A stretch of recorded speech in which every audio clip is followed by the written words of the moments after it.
Okay, so this is podcast number 4 Nice. with the myth, the man, the legend, Ammar. You want to introduce yourself?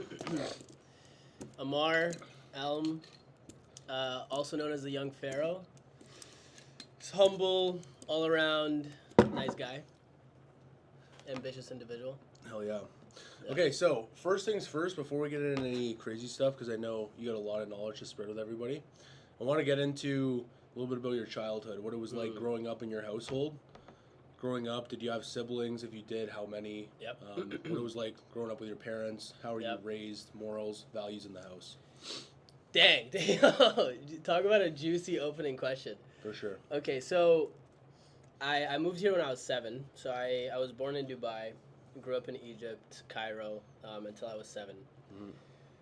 There was actually one experience that was very interesting when I was 6 years old.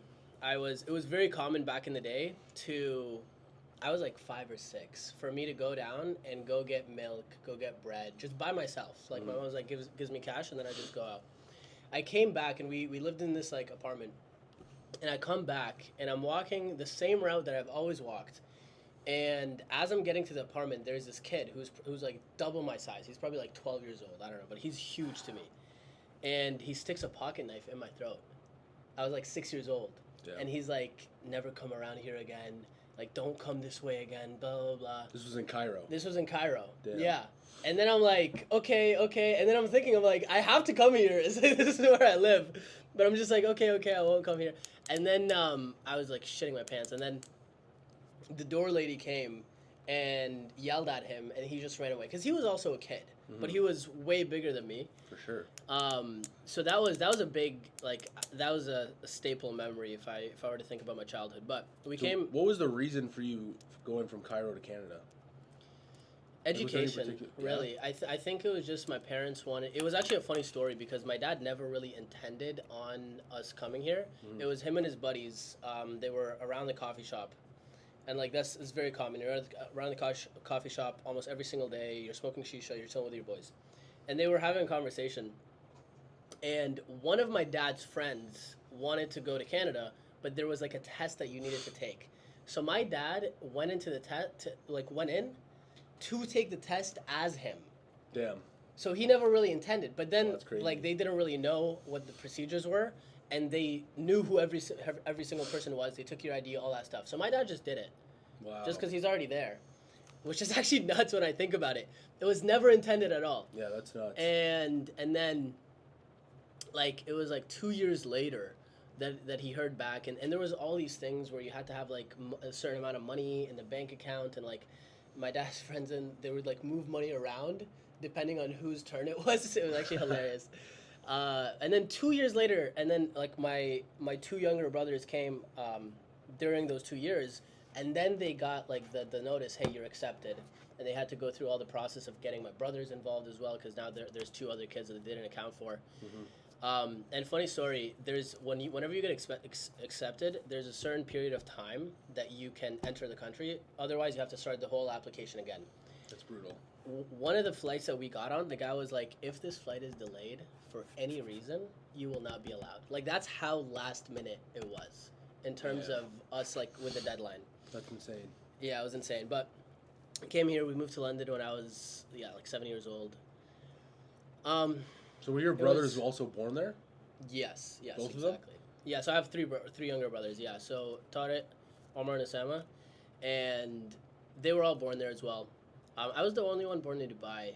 I'm pretty sure. I think Tariq might have been as well. But Omar and Osama were born in Cairo. Okay. But we grew up White Oaks from like 7 until basically when I moved out. Mm-hmm. In terms of how I grew up and how I was raised, this is very, very interesting.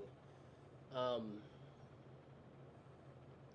about let me go into like the pivotal moments in my life. I was the oldest, so I had a lot of responsibility, and I felt that growing up, and I felt like I needed to mature quicker, especially we're in a new country. Like, I wanted to make sure, I remember from a young age, I wanted to make sure that when I'm older, like, money's not an issue. And so what type of responsibilities were you given as a kid? Most likely by your father or your mother? Yeah, like taking care of my brothers and like doing well in school, just the basics that the older kids typically have. Okay. Nothing out of the ordinary, I would say, but I think it was like pressure that I put on myself, especially around grade 7, grade 8, because grade 7 I had this amazing teacher, Mr. Dorita, Michael Dorita. Absolutely changed my life. I had him for grade 7 and grade 8. Because he gave me Rich Dad Poor Dad when I was classic book in like grade 7. He also gave me Cash Flow Quadrant, which is the second one after Rich Dad Poor Dad, and then the Guide to Investing, which is the third one after Rich Dad Poor Dad. He gave me a mindset one that I always forget the name, but that was also pivotal. And he just instilled in me the confidence that I could do whatever I set my mind to. So from like 13, 14, you were reading books Yeah. on basically how to become a beast. Yes, and I was also watching YouTube videos. So Elliot Hulse was a big part of it. And you were also Elliot watching Hulse YouTube all at the that time. age. Yeah. That's crazy. I would Okay. also torrent movies all the time and that's TV classic, shows and TV torrent? shows, That's 100%. hilarious. Bro, I remember torrenting. This was later in high school, but I torrented like a couple, like 10 gigabytes, if not more, worth of courses, like Ty Lopez, Russell Brunson, Grant Cardone, Jordan Damn. Belfort, like all for like stuff that would have cost hundreds of thousands of dollars. I found a way to torrent it. Actually, I didn't torrent it. I bought it for $40. I bought this link off of a guy for like $40 or something like that. From torrent? It was like this email. I got a random cold email. It was so weird. But I was like, okay, let me just give it a shot. Whatever. I actually have a quick funny story about torrent. So when I was young, Yeah. I had a family laptop, obviously, right? Yeah. And I was trying to edit this Call of Duty YouTube video. I was like posting Call of Duty videos, right? That's like me and my boys hilarious. playing COD. That's So I sick. try and torrent this, like, I watched this whole fucking YouTube video on how to get this design / like video editor software. And I ended up downloading like notable like 40 gigabytes of fucking porn by accident. And my dad turns on the laptop to go do his fucking shit, and he was chapped. Bro, I bet. 40 gigabytes? But I think what that it must was, have taken though, ages to download, first off. it was crazy. But I think That's it was nuts. like a fucking fake link or something. Okay. Because I'm watching this YouTube video, and I don't know if this YouTube video guy who set me up or what it was, but somehow just all this porn just on the fucking... Anyways, I got fucking beat up. Oh my god. Yeah, that's intense. Yeah. But, yeah, Sorry. so anyways, getting back to it. I started reading books and stuff, right? Yeah. Yeah, helpful books for sure. Yeah. But that teacher, bro, like, I actually need to call him, but he completely changed my life. he taught us like this is actually a funny story, but he taught us this framework for setting goals. It's like dream, plan, goals, and action. Like, you write out the dream, then you write a plan, then you have goals based off of the plan, and then you just take action on that. From the grade 7 or 8 fucking teacher. Yeah, he taught us this Dude, framework. This guy needs Teacher of the Year. Bro, he was amazing. Crazy. And he was like a real estate investor. He told us, he's like, I don't do this because I have to. I do this because I love to. My properties pay for everything, da-da-da-da-da. Those are the best teachers. G, absolute G. Yeah. And he taught me salsa too, which is always helpful at a young age. That's crazy. And like he had me come up and present in front of the class. Nobody else was able to do this, by the way, but like he gave me a specific task. Hey, I want you to teach this and I want you to talk about that. So he instilled in me a lot of confidence. But I remember when I was in grade 8, I wanted to buy myself a laptop. And the laptop I wanted was like $500, $600 at the time. And I wrote it out. And then my friend told me about this job where you could sell chocolate bars for charity. The reason I say that is because it was a fake charity. I didn't know this until after. But you sell chocolate bars for charity. She hires like elementary school students, maybe like grade 9 students. And she would put me in front of a BMO. And basically I would just sell chocolate bars. And she would give me a bunch of chocolate bars. And the pitch was... hey, I'm selling chocolate bars. Would you like to support charity? We're helping underprivileged kids. And to cut to the end, I remember checking the website, and it was like something about her providing underprivileged kids jobs. I'm like, what the fuck? There's no charity. This girl's just pocketing the cash. But that was a lot of fun, and actually it taught me a lot. I remember this one time. Was that door to door? No, it was just I was in front of the BMO. Everybody who would come into the BMO. And one time she put me in front of a food. It was kind of like a Boy Scouts thing. Like where you're standing outside of a store and you're like, hey, do you want But I don't really have a table or anything. It's just like... there with chocolate bars. I'm just there with chocolate bars and I'm not hilarious. even dressed up or anything. And I remember one time I was actually in like the middle room. Like, you know how you get into the door and then there's another door to get in? Yeah. I was in that room and then I would just stop people as they were coming in and out. And then, yeah, I would always give them discounts, and she would be annoyed by the discounts. She's like, no, like, that's going to come out of your fucking commission or whatever. Like, shut up. But yeah, I remember one time, there was this lady. She was super sweet, just this older lady, and it was in front of the BMO. It was you know where Marshalls and Winners is in like Westmount? Oh, it was yeah, in yeah. that plaza. Yeah, yeah. It was in that plaza. Okay. I think there was a BMO there back in the day, but I think there was too. I was in front of there, and there was this lady. She kept walking, and she was like, no, no. And then for whatever reason, I just felt the instinct to keep walking with her, and I just was like making jokes, and I was like, you know what? Just for you, I'll give you. It was like 1 for 4, the other for 3. I'm like, I'll give you both of the 4 ones. Instead of 8, I'll give it to you for 5. And like she kept going. She said no, no, no, thank you. I kept walking with her for like, I don't know, 20 paces. And which felt like a long time. I was like being very pushy. For sure. But eventually she's like, you know what? You're nice. You're sweet. I'll just do it. Here you go. Boom. Took the chocolate bars and then left. For me, that felt like a big win at the time. I was like, sick. Like she said no multiple times and I got her to say yes. And then one time she put me in front of Food Basics and I crushed. I made $100 in an hour. It was like it was some sort of holiday, so it was very busy. But long story short, I made a plan and I got the $600 from that job. It's funny enough because once I got it, I basically just quit. I was like, because all right, I got my laptop. I was like sick. Because honestly, she was annoying. She would randomly show up at my house because it was 4 to 8. That was the shift. Yeah. And she would randomly show up to my house and she's like, "Hey, you have to come outside right now." I'm like, "What? No." She like no notice. So it was kind of ridiculous, but that was elementary school. I learned a lot of those skill sets. And then I went to Central for 2 years, and then I went to Saunders for 2 years. Okay, so you finished up public school at what public school? White Oaks. White Oaks Public School, okay. Yeah. And then from there, you got the laptop in public school? Yes. That was in public school? It was like towards the end. I remember, towards the end of grade 8, I remember just walking around. I had like this blue Adidas wallet, and I had this fat wad of cash, just $600. It was like my fucking, all my money. I was just carrying it around. I would just show the girls in recess and stuff, and I'm like, yeah, check this out. That's crazy. Is what it is. Go to Little Caesars or something? Yeah. Okay, so what is it like grade 9 Ammar then? What does that look like? Like, who is that guy? That's a great question. Who is Honestly, that guy? I was very confident. I was going to say, you're out there butterfly. already basically having a sales job in grade 8. Yeah. You know, so that already gets some confidence up for sure. So who is that guy? How do I say this without sounding super cocky and super arrogant? You probably gotta say it. Yeah, you probably just gotta say it. I was very, very confident. I was social butterfly. You were the top G. I was a top G. I was a top G. And I was also, keep in mind, I started working out in like grade 8-ish or grade 8 summer. So that's young. So yeah, so I started like, I was feeling myself. Like I felt very good. I had these tight V-neck shirts. I just looked good.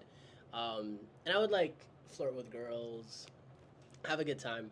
But basically, one thing that I'm actually proud of, I think, just overall, there's always friend groups and cliques in any school that you go to. And obviously I was part of certain ones, but I was also friends with almost every single one. Like I knew people there, they knew me, I liked them. Maybe we didn't hang out all the time, maybe we didn't talk all the time. You're cool with everybody. Yeah, exactly. I ran for like student government or something like that. Yeah, it was hilarious. The council? Like student council? Student council, whatever it's called. Yeah. I didn't get it, but I was like, okay, whatever. Yeah. It was funny though because I went up there. I also went over and they shut your mic. It was shit. I went over like the allocated time. But I was super confident speaking in front of everybody. Like you guys are doing like speaks in front of people. Yeah. Like trying to get this position. Like in front of the whole, in the auditorium. Damn. In front of everybody, yeah. It was a lot of fun. Okay. Is it like debates or just like... No. What are we going to debate? Yeah, I don't know. Like, recess should be 20 minutes. Yeah, if there's a new water fountain or... Yeah, yeah, exactly. I was also part of the football team. Nice. And dope. yeah, I did track as well. Track was a lot of fun. Did you guys not have that one water fountain though in school that was just better than everyone else? I honestly don't know what you're talking about. Really? No. Dude, at my school, there was like one water fountain and people would get into like almost fist fights over drinking from this fountain. Holy It was the coldest and it tastes the best. Oh yeah. You know? No, I honestly I didn't know. Like I didn't know about that. Yeah, like when you have, you know what I mean, like 20 to 40 football kids finish a fucking Fair football enough. game. Fair enough, Like, especially right afterwards. like O-line and D-line are drinking first every time for sure. You know, You gotta respect it. Yeah, You gotta respect it. They're the front lines for a 100%. reason. So you played football. Any other Yeah. sports? I did track. Track. How are you at track? In high school, I was decent. Honestly, I wasn't that good. But I was mainly there to flirt with this one girl. But it was so funny because I was always flirting. I was in grade 9. I was always flirting with this one grade 12 girl, and all the time. And she would like, not reject me, but like, oh, you're young and everything. But it just never. What's the word? Like clicked? It never demotivated me. I see. I just didn't give a fuck. I was like, Yeah. whatever. And then eventually she started to really like me towards the end. Yeah. I was like, this is hilarious. And then one time she was like crying at a meet. I was like, why is she crying? And then she came up to me and like confided in me. And I'm like, damn, like this is intense. But It's a pretty good night, or?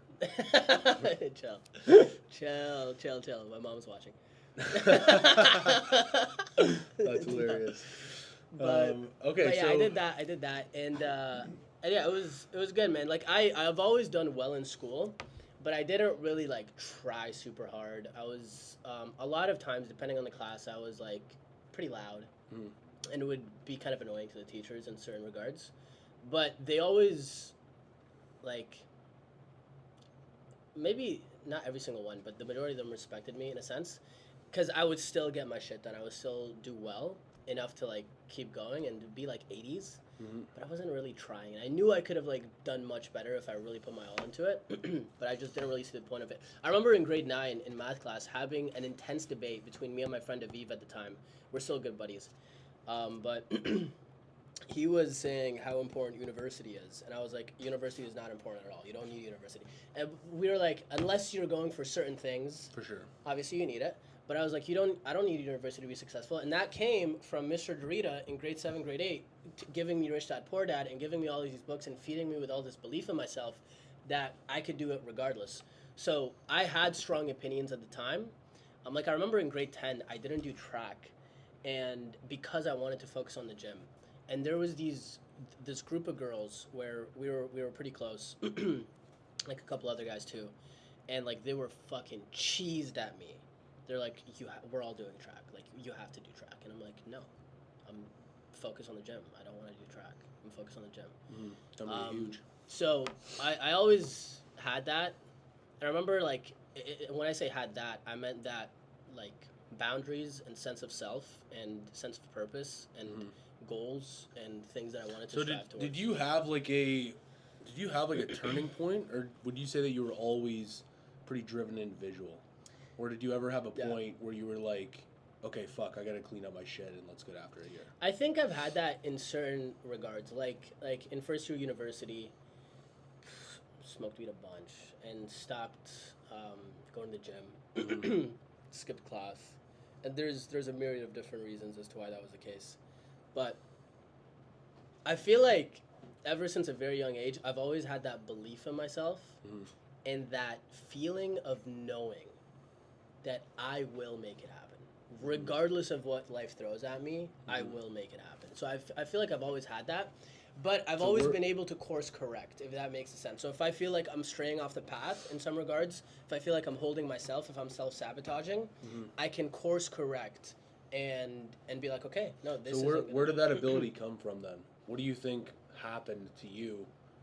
That belief? Yeah, 100%. So grade 7, grade 8 teacher was a huge aspect of that. But honestly, if we were to trace it back, I'm the oldest on my my mom's side. So I'm the oldest grandson on my mom's side. So I had so much love and like just validation and all of these relatives when I was in Egypt, obviously growing until I was 7. And then I had a bunch of younger cousins, and then I had a bunch of older cousins on my dad's side that were cool, like, I perceived them as very, very cool, and they are. And they would kind of push me and motivate me. So I feel like I've always had adults in my life that instilled that in me. And that grade 8 teacher did that even more. And the gym, I always remember saying or thinking to myself, the gym, and when I started working out, I'm like, starting to work out was the first best decision that I ever did in my life. Because at any moment in my life where I felt chaotic, I wasn't going to the gym as consistently.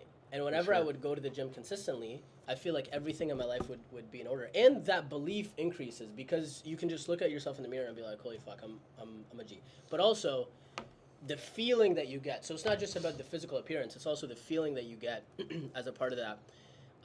Well, I always say too with the gym is that's one thing that it's cool because it's directly correlated to business and basically life in general in the sense of like the work that you put in today is not going to be seen for another 6 months. Yeah. The shit that you're doing today. But the one interesting thing about the gym that I find is a very good starting point for most people is the fact that everything in life except for the gym does not give you the availability or even the sight or the picture to be able to actually see into the future of what you could have. Yeah. Versus the gym, it's like that's the pump. That's the pump. Exactly. I know. It's like, holy fuck. And you're like, dude, I want to look like this when and I you wake will up. never ever catch your pump. You will never catch your pump. That's why it will it's so just addicting. always grow and evolve, and it's super super cool. 100%. I remember in grade 10 there was this one girl. I won't say the name, but there was this one chick. We had math class together. Should we bleep it out or? No. We had math class together, and she we'd flirt whatever, and she sat like not directly in front of me, but in front of me to the left. And I remember there was a test coming up, and she was like super intense, and like she's like 95%, like she's star student, right?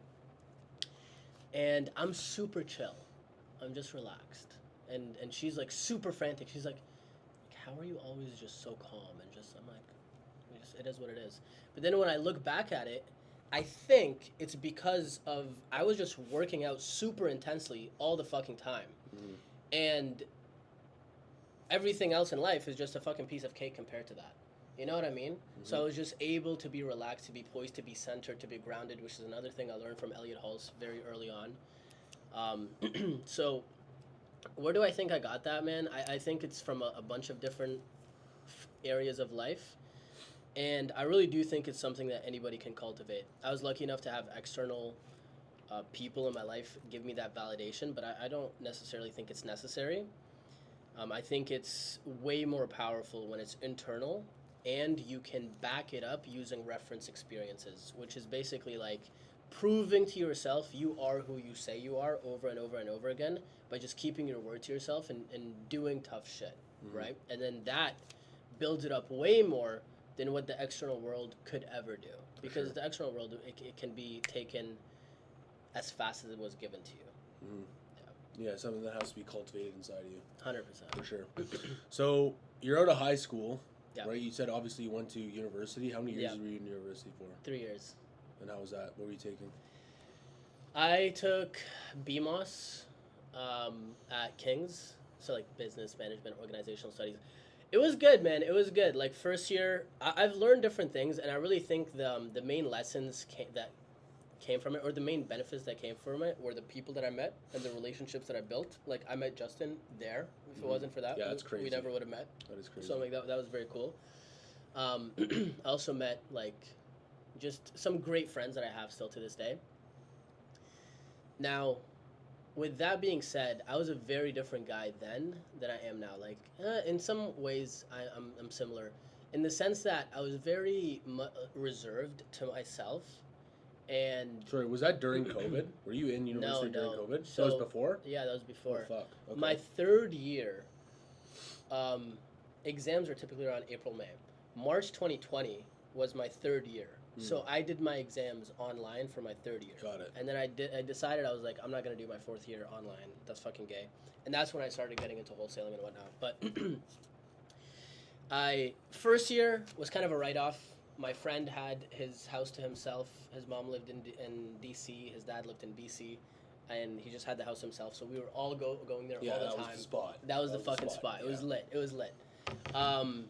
But again, and this is something I was kind of proud of, but then I'll tell you the story. There was this class. It was a tough class. I barely went. I skipped all the time. I still got 81 in the class, and a bunch of people did a lot worse, and who like were intensely studying.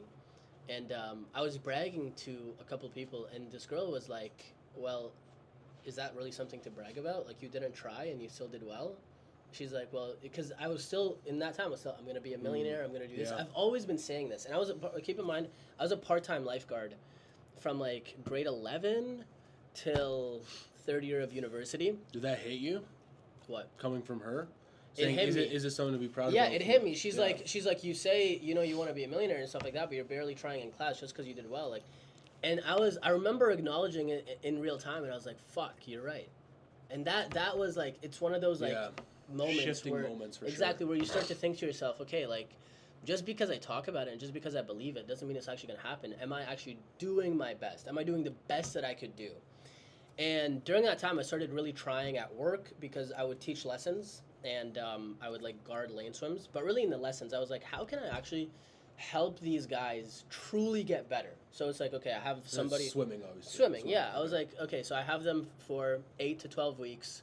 How can I structure every single class so that they're progressively getting better and better and better, and I could see a big difference.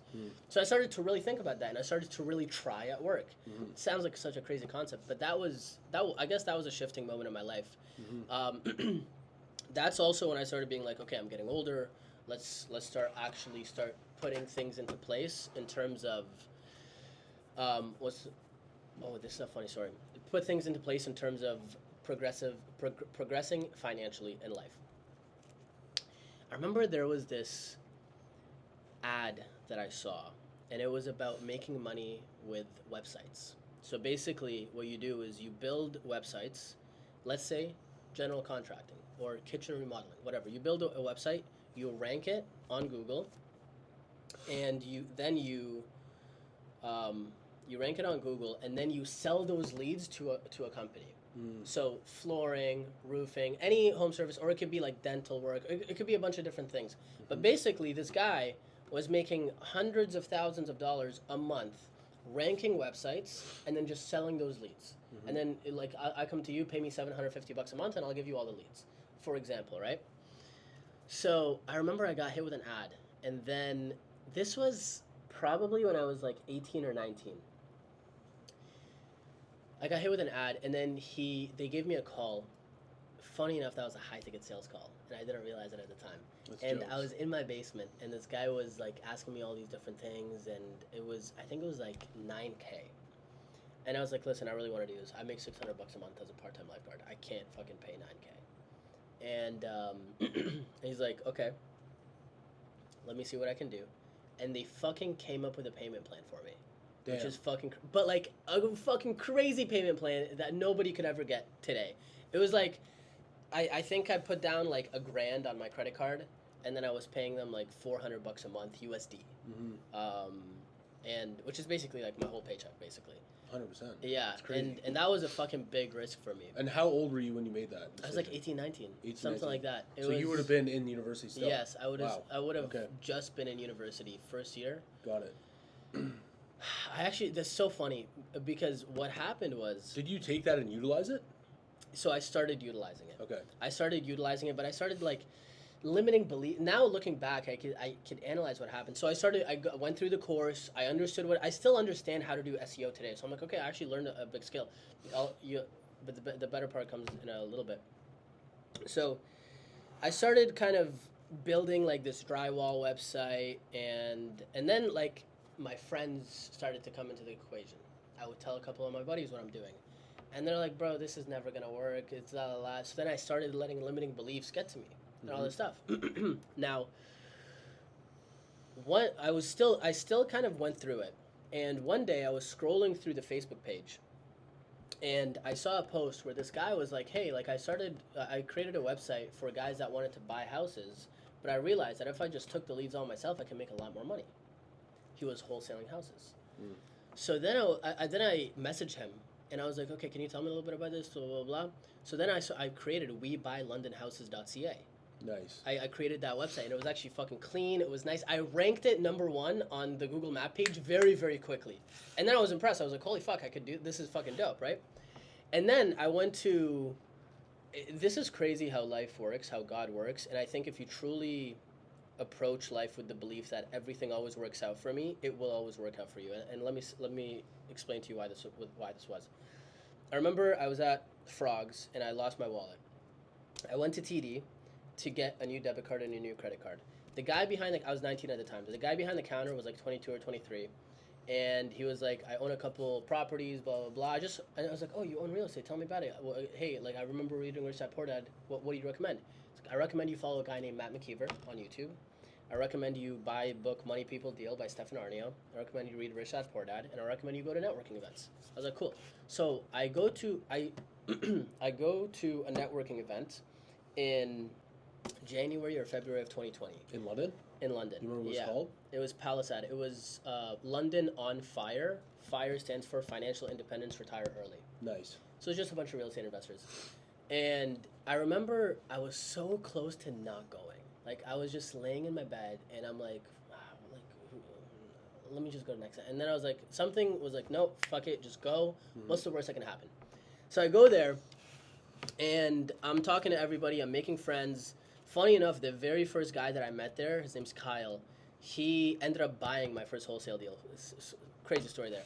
But I go around, and I'm like, hey, I'm young. I don't have any money. Don't have any credit. But I think wholesaling is a good route for me to start. And I met a guy named James Fernandez, who I'm still friends with to this day. Amazing guy. He's a beautiful guy. He told me, he was like, Matt McKeever is hiring wholesalers. Now, at the time, I had an Instagram for a little bit, but I decided I'm going to delete all social media. I read Deep Work by whatever the author's name was. Is Carl something. I think so. Or Clay something. Whatever. I think I have read that Deep Work. Yeah, Deep Work. Yeah. So I deleted all of social media. So if I didn't go to that networking event, if I didn't put myself out there, if I didn't talk to James, and I would have never saw that post by Matt McKeever that he made on Instagram, because he was like, Matt McKeever literally posted 7 hours ago, he's looking to hire wholesalers. So I was like, fuck yes. I remember it was an email. I remember I left, once the networking event was done, I left in my car, I wrote the email, and I sent it out. And I was like, hey, let's fucking make this happen. And then I had already had WeBuyLondonHouses.ca at the time, so I could show them, hey, look, I have this, I have that, I can add value here, I can add value there. And then, this is, I think, an important part of the story. My interview was going to be an in-person interview, and it was supposed to be March 14th or March 15th, 2020. The day of the fucking lockdown. The day of the fucking lockdown. So I'm super excited. And me and my girlfriend at the time, we had broken up in like January. So January to March, I was super laser focused on myself and super laser focused on the gym. And I'm super fucking excited for this. And then I get a fucking email in the morning of, hey, we care about the health of our staff. We don't know what's going on, blah, blah, blah, blah. We're going to hold off for the time being for the foreseeable future. I'm like, fuck. Okay. What do I do now?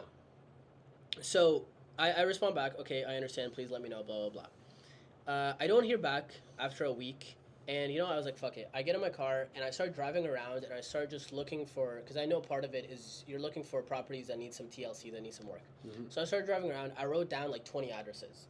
And I'm like, hey, I was doing some driving for dollars today. Here's 20 addresses that I got. Here you go. I don't care about getting paid on these, but I would love to learn the process if you guys end up using any of them. And then they respond back, and they're like, hey, we're actually doing virtual interviews. We'd love for you to join. We did 3 weeks of interviews every single Wednesday. There was 2 other people. I crushed both of them. And then I ended up getting the job. And then I moved in. See, that right there, though, is that's an art. Like, I don't think not a lot of people do that anymore. Is like, you decided to spend your time, your money on fuel to go around and get these addresses to say, hey, I'm going to give you guys value first in hopes, not even knowing, in hopes that I get an email back or a call back for an interview in the future. 100%. Like, that is so lost. Like, there's not many people that do that shit. You have to stand out in some way, shape, or form. 100%. It's so huge. Fucking important. It's huge. That was a huge learning lesson for me, and they said they liked that. And I remember my 1-minute video interview to even get the interview in the first place. Mm-hmm. I put a lot of time and effort into that. I edited it. I didn't know anything about editing, but I'm like, hey, I wanted to make it look fucking really nice. But yeah, that was huge. And then May 22nd is when I move into the house, because for you to be a wholesaler on the team, you have to live in their house. Okay, one thing I wanted to go back to, that website, when you got that to rank first, was that one of those moments, because I've had a couple of moments in my life like this, where it's like, you have like almost a click in your brain, like, holy fuck, this could work. Yeah, yes. This might work. 1,000%. You know? 1, was that the first one, or do you think there was a couple before that? Because I feel like those moments when you have that with yourself of like, oh my gosh, like this might work. Yeah. Like those are very, very propelling moments. Yes, you know? Yes. To just make you want to go harder. Yeah. I think definitely meeting James was a pivotal moment like that. James is a stud, man. James is a fucking stud. I love him. Honestly, bro, getting the $600 in grade 8 was a moment like that for me. Like it was true. As small as it sounds, but it was like, holy fuck, this could work. And then, that was the getting the website to rank was huge, and then getting the interview was huge, and then moving in was huge. Got it. So all of those things kept me going on. And you're moving into where? So it was this like mansion in Lambeth, and basically it was me and 4 other wholesalers. We all lived in this place. It was Matt McKeever's team, and Adam J.D. Martin, and they had this other place in like, I forget where it was. I forget what the neighborhood's called, but we were living here, all the wholesalers, they were living here, and then we would do like team meetings in the morning. Every single morning we did a 7 a.m. workout. Every single morning, nice. 7 a.m. workout. And different people would lead the 7 a.m. workouts. I would lead one day, and then we would all wake up together and do it, and then we would have our meetings at 8 a.m., and then we would go and crush the day. That's fire. But for me, it started off with just door knocking. So basically, I would go around houses. Hey, my name's Ammar. I'm looking to buy a property in this area. I was wondering if you knew anybody looking to sell. Oh, you don't? No worries. Have you ever thought about selling? And that was it. That was basically the pitch, more or less. And I did that for a while. I also did some direct mail campaigns. Okay. That I was able to pay for using my COVID relief or whatever it's called. Oh, yeah. Yeah. Yeah, thanks, Trudeau. Eh? Yeah, I know. Yo, that was actually lit. I was like, I'm using it for advertising. This is pretty sick. Yeah. And so were you getting deals to the email campaign? It was direct mail campaigns. I didn't start getting deals through direct mail until I got my first deal from door knocking. Got it. So I kind of wasted money beforehand, but it was all part of the learning process. So what was that experience like for you door knocking? Because obviously we know a lot of guys that love door knocking. The experience fucking living in the place around the guys was life-changing, transformative.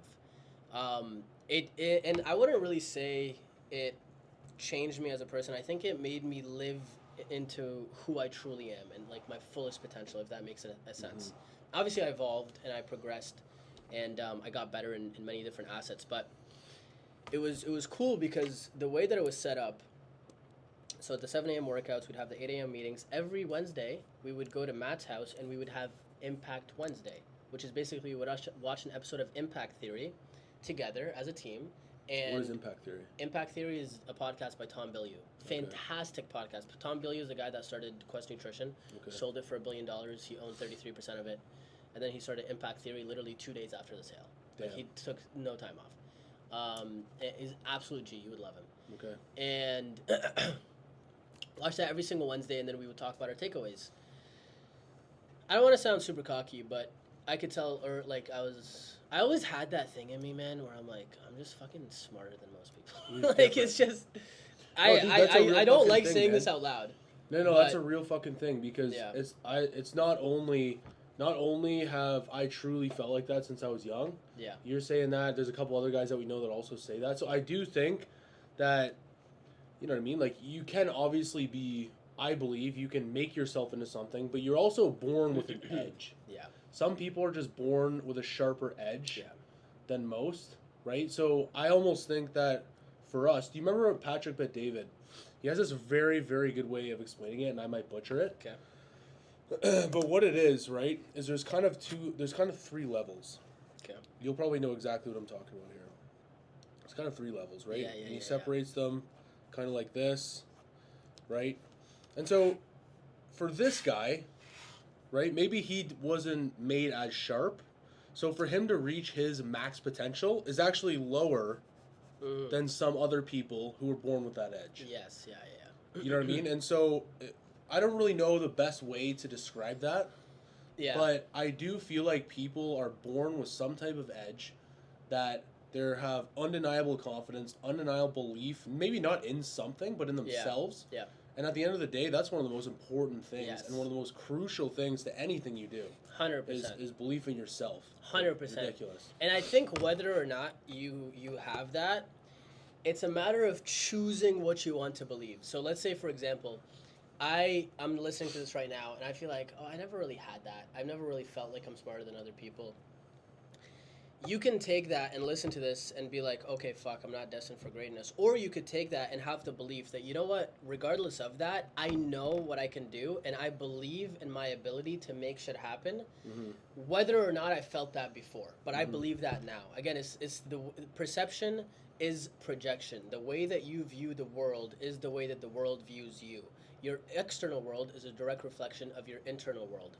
So I completely agree with you. And I had that feeling where I'm like around the team and I would look around and I'm one of the youngest guys there, 20, the guy that I'm living with, he's 28 and he's a top dog at the time.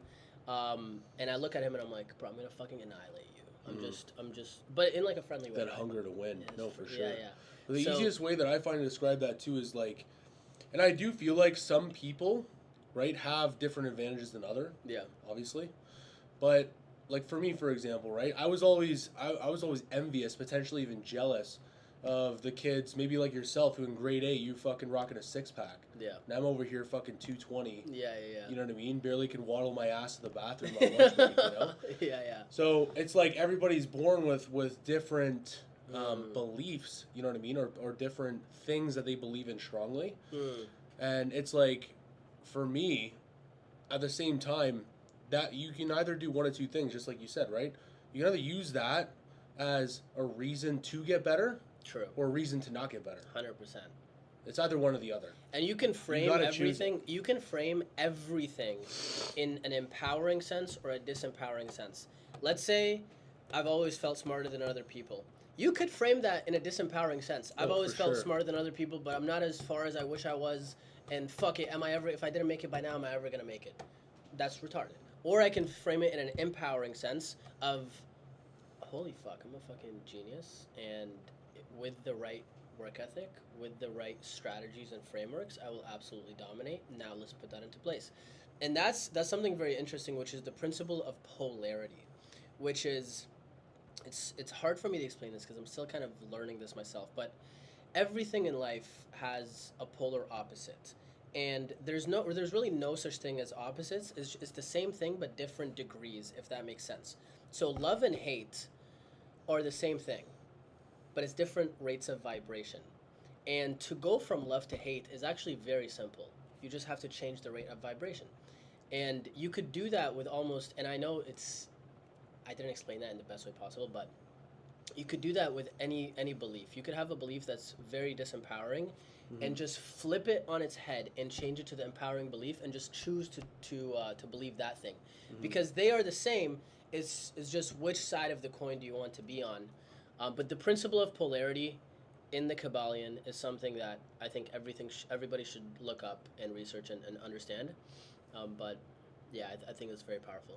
That's crazy. So you're at this house in Lambeth, yeah, right? Yeah. So I'm at the house. You're saying it's fired up. Obviously, you guys are working on it every morning. Yep.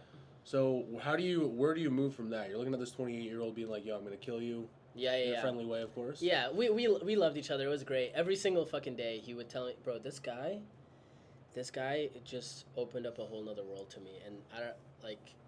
I'm gonna get a little like intense here. Not intense, but he was the first guy that I ever met that was with over like 200 girls. And I was like, that's fucking crazy, bro.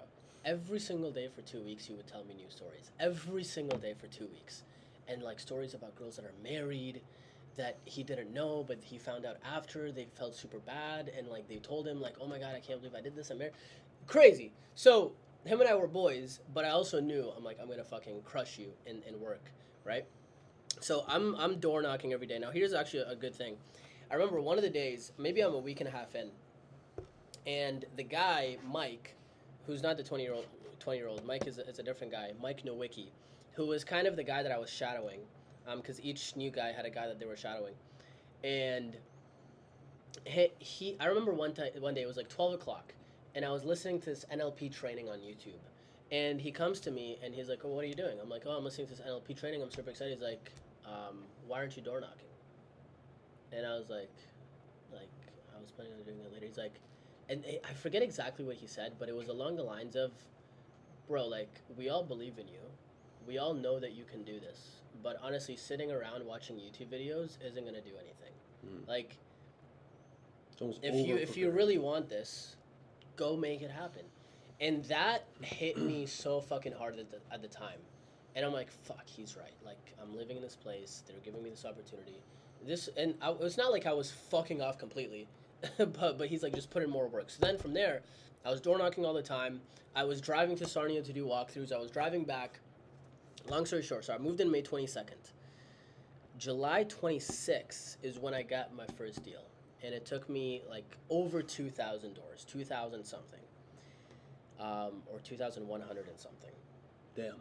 I got my first deal. So you're knocking. Yeah, I'm knocking. I'm knocking like an animal. I'm knocking like a fucking animal. And I'm also sending direct mail as well, but I wasn't really able to capitalize on it because there's an element to it, especially when you're wholesaling, where. So tell me what that's like. I've never sent direct mail. What do you do? What's the steps to do that? You making cards? Question. So basically, this is actually funny. I would get my friend, who's a girl, because girls have better handwriting, to write this letter for me on just this printer paper, and basically it's like, I forget exactly what it said, but hey, homeowner or dear homeowner, my name's Ammar. I'm a local real estate investor. We're looking to buy 5 properties this month. We're already at 3 properties, something like that. We're always looking for houses. These are the things that we can offer. Fast offer, as is, no realtor fees, all those different things. My number. P.S. If you know anybody who's looking to sell, we pay $1,000 referral fee if we close on the house, something like that. So I got her to write that out for me. And then we would go to M&T, print shop. M&T would print you as many as you want, and then we would take it to Canada Post.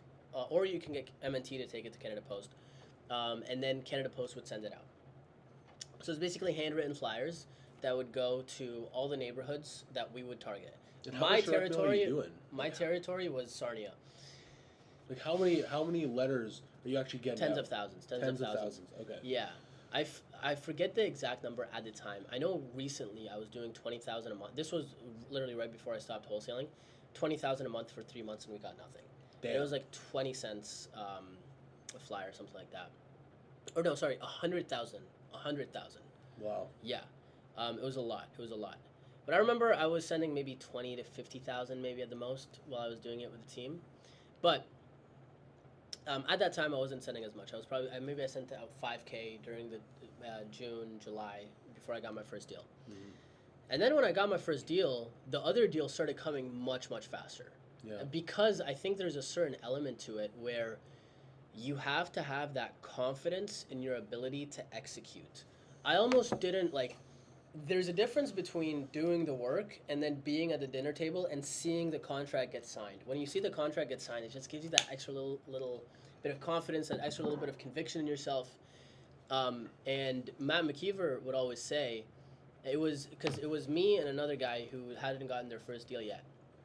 And he's like, I don't care what you tell me, you don't believe that it's possible until it actually happens to you, until you actually get a deal. Mm-hmm. And then I kept thinking about that. I'm like, okay, no, I believe it's possible. But it's like, okay, I get what he's saying, right? So, July 26th, got my first deal. That ended up being a $25K fee. Obviously, split that with the company. And so again, that's probably another point where you're like, damn. Oh, bro, I made $10K off of that, and that was the most. I was making $600 a month as a part-time lifeguard before that, and I remember seeing the check in my hand of $10K and be like, holy fuck. That was definitely another point. Yeah, that was definitely another point. I'm like, holy fuck. And then what's interesting is Matt asked me to write an ebook. He's like, if you could go back in time and talk to yourself before and give yourself advice you wish you knew, all the things that you know now from all the experience that you've gotten. Because I made a bunch of offers before I got my first deal. Mm-hmm. What would that look like? So then I wrote that ebook, which that was another fun project in and of itself. That was another inflection point, I would say. Not really that, but more so taking that ebook and recording the YouTube videos based off of the ebook. Because I have a 3-part YouTube series on his YouTube channel. It's called the Canadian Real Estate Channel now. But I did that, and then I just started getting deal after deal after deal, and quickly became the number 1 guy on the team. I remember this was another. There was a bunch of inflection points, but there's two great points. My second ever deal that I ever had was in Sarnia. It's a single family home. I had it under contract for like 70. Are you still in Lambeth at this time? Yeah, but I'm driving to Sarnia all the time. Okay. I drive to Sarnia all the fucking time. Okay. And I kind of liked it. I really enjoyed it. The second ever deal that I did was a single family home in Sarnia. It was $70,000 at the time. I thought the ARV was maybe like 115, 120. And ARV is after repair value. So if somebody came in, kind of fixed it up, maybe put 10, 20K into it, maybe they could sell it for 115, 120. But I was always one of the wholesalers that was conservative on that. Because that was another piece of it. I'm like, I'm telling you this is what it's going to sell for, but I don't fucking know. I'm just basing this off of comparables. Yeah, and to me, it was like basing this off of comparables. And it's so funny because I look back, every single one of those deals sold for way more than what I thought it was going to sell for. Just because of what happened during 2020. Oh, true. Yeah. True. Yeah, it was fucking nuts, bro. I'll tell you one story. But, so the second deal, the guy who bought that was Mike Van Hout. Oh, no way. Yeah, and I remember posting it on my story, and I made like this little Google slide of like all the details with my phone number. My phone just kept ringing and ringing because I tagged everybody on the team and they posted on their stories. And Mike called me, and he was the only guy that really like talked to me for a while. And he's like, okay, like I'll get back to you. He just asked me a bunch of questions. I'll get back to you in like 30 minutes. He gets back to me in like 5 minutes. And he's like, hey man, what's it gonna take to just make this deal happen, right? I had it on a contract for 70. I put it up for 85. And I'm like, man, like I'm just getting a lot of people. Like I think I could get more for it. Like he's like, well, what's it gonna take for us to just make the deal happen right now? And I was like, 95. I was like, done. And I'm like, fuck. Yeah, that is the worst feeling. It was... For no one who's sold anything, describe that feeling. Yeah, it was like, fuck, I probably left another 10, 15K easily. on the table. Easily. For sure. Easily. That is the worst feeling, though, yeah. for sure. And That's I didn't realize at the time how rare something less than $100,000 in southwestern Ontario is. And I'm like, fuck. But, anyways... So that was actually Mike. That was Mike. And funny, that deal almost fell apart because the lawyer tried to interject. Oh. And I physically went in and I physically talked to the guy and I physically went with him inside the lawyer's office to make sure that this guy wasn't being coerced. And that was, there were so many learning lessons from this whole thing because you play with people's people's emotions are involved. You're not playing with them. I mean, people's emotions are involved, so you have to deal with that, and you have to manage that, and it's a big decision for them, blah, blah, blah, right? But one time, I'll tell you, there's so many stories that I could go in. Like, for example, I remember one time November was kind of dry. And it was like mid-November. And I went door knocking again, but instead of like going, what I did at the beginning is I would pick a street, and I would knock on every single door on one side, and then every single door on the other side. And then I would get in my car, and then I would go to another street. What I did that time is I was trying to be, first off, it was kind of cold, but I also was trying to target specific houses. Mm-hmm. The second house that I door knocked that day, it didn't end up being a deal right then and then, but it ended up being a deal literally 2 weeks later. I went in, and this is where having intuition and being connected to a higher power can be very powerful, and let me explain why. I knocked on the front of the house, but it was a screen door, and then in the screen door there's the actual door of the house. So I'm like, I'm knocking on the screen door. I'm like, nobody's obviously going to hear that, right? So then I knock on the side of the door, the side door. So I walk and I was like, okay, I'm kind of like trespassing, whatever. I knock on the side door, and I wait there for a while, and I'm like, I'll just wait. And this guy comes out, and I tell him, I'm like, hey, my pitch, I'm looking to buy a property in this area. I was wondering if you ever thought about selling. He's like, well, I was actually thinking about selling because, I don't like the stairs, and I want to move in with my son and all these things. And I'm like, okay, well, I'm here. Why don't we do a walkthrough right now? And then I go back, And What are you actually looking for in a walkthrough? I just kind of want to see what kind of work does the house need. You're gonna laugh at this, but how I would judge renovations is something that people call the 5K rule. So basically, if you walk into a house, or before you even walk into the house, assume you're gonna have to spend 5K. So and then new floors, 5K, new kitchen, 5K, new bathroom, 5K, new roof, 5K. It's like you're gonna overestimate on some things, you're gonna underestimate on other things, but all in all, it ends up being kind of accurate. Yeah, I can definitely tell those prices are pre-COVID for sure. Yeah, You know? yeah. So any homeowners looking to do renovations, not that. Yeah, Anyway. that is definitely pre. Well, actually, it was kind of post-COVID, but printing 40% of the money supply. Yeah, for sure. Seriously, for sure. Um, So hold on a sec. I want to get the timeline down. So when are we right now? This is November of 2020. 2020. November of 2020. So that's after like the first big wave of COVID. Everyone's kind of, done freaking out. Really. Yeah, exactly. Okay. People are a little bit more chill. Got it. But And- you were knocking in COVID. I was knocking in May, because May 22nd is when I joined. Yeah, so June. So that's June, fucking dedication. Yeah, For sure. Yeah, there were definitely people who were pretty. And I stretched know out. when we talked to Justin Geo too, he's Yeah, like, yeah. dude, everyone was home. It was the best fucking time. of Bro, my life. yeah, it was amazing. Easy. And it was beautiful summer. I was walking in the fucking sun. I was getting tan. I was like, bro, this is like, I'm getting, like, I was just about to say I'm getting paid to do this. I actually wasn't getting paid to do it, but eventually I did.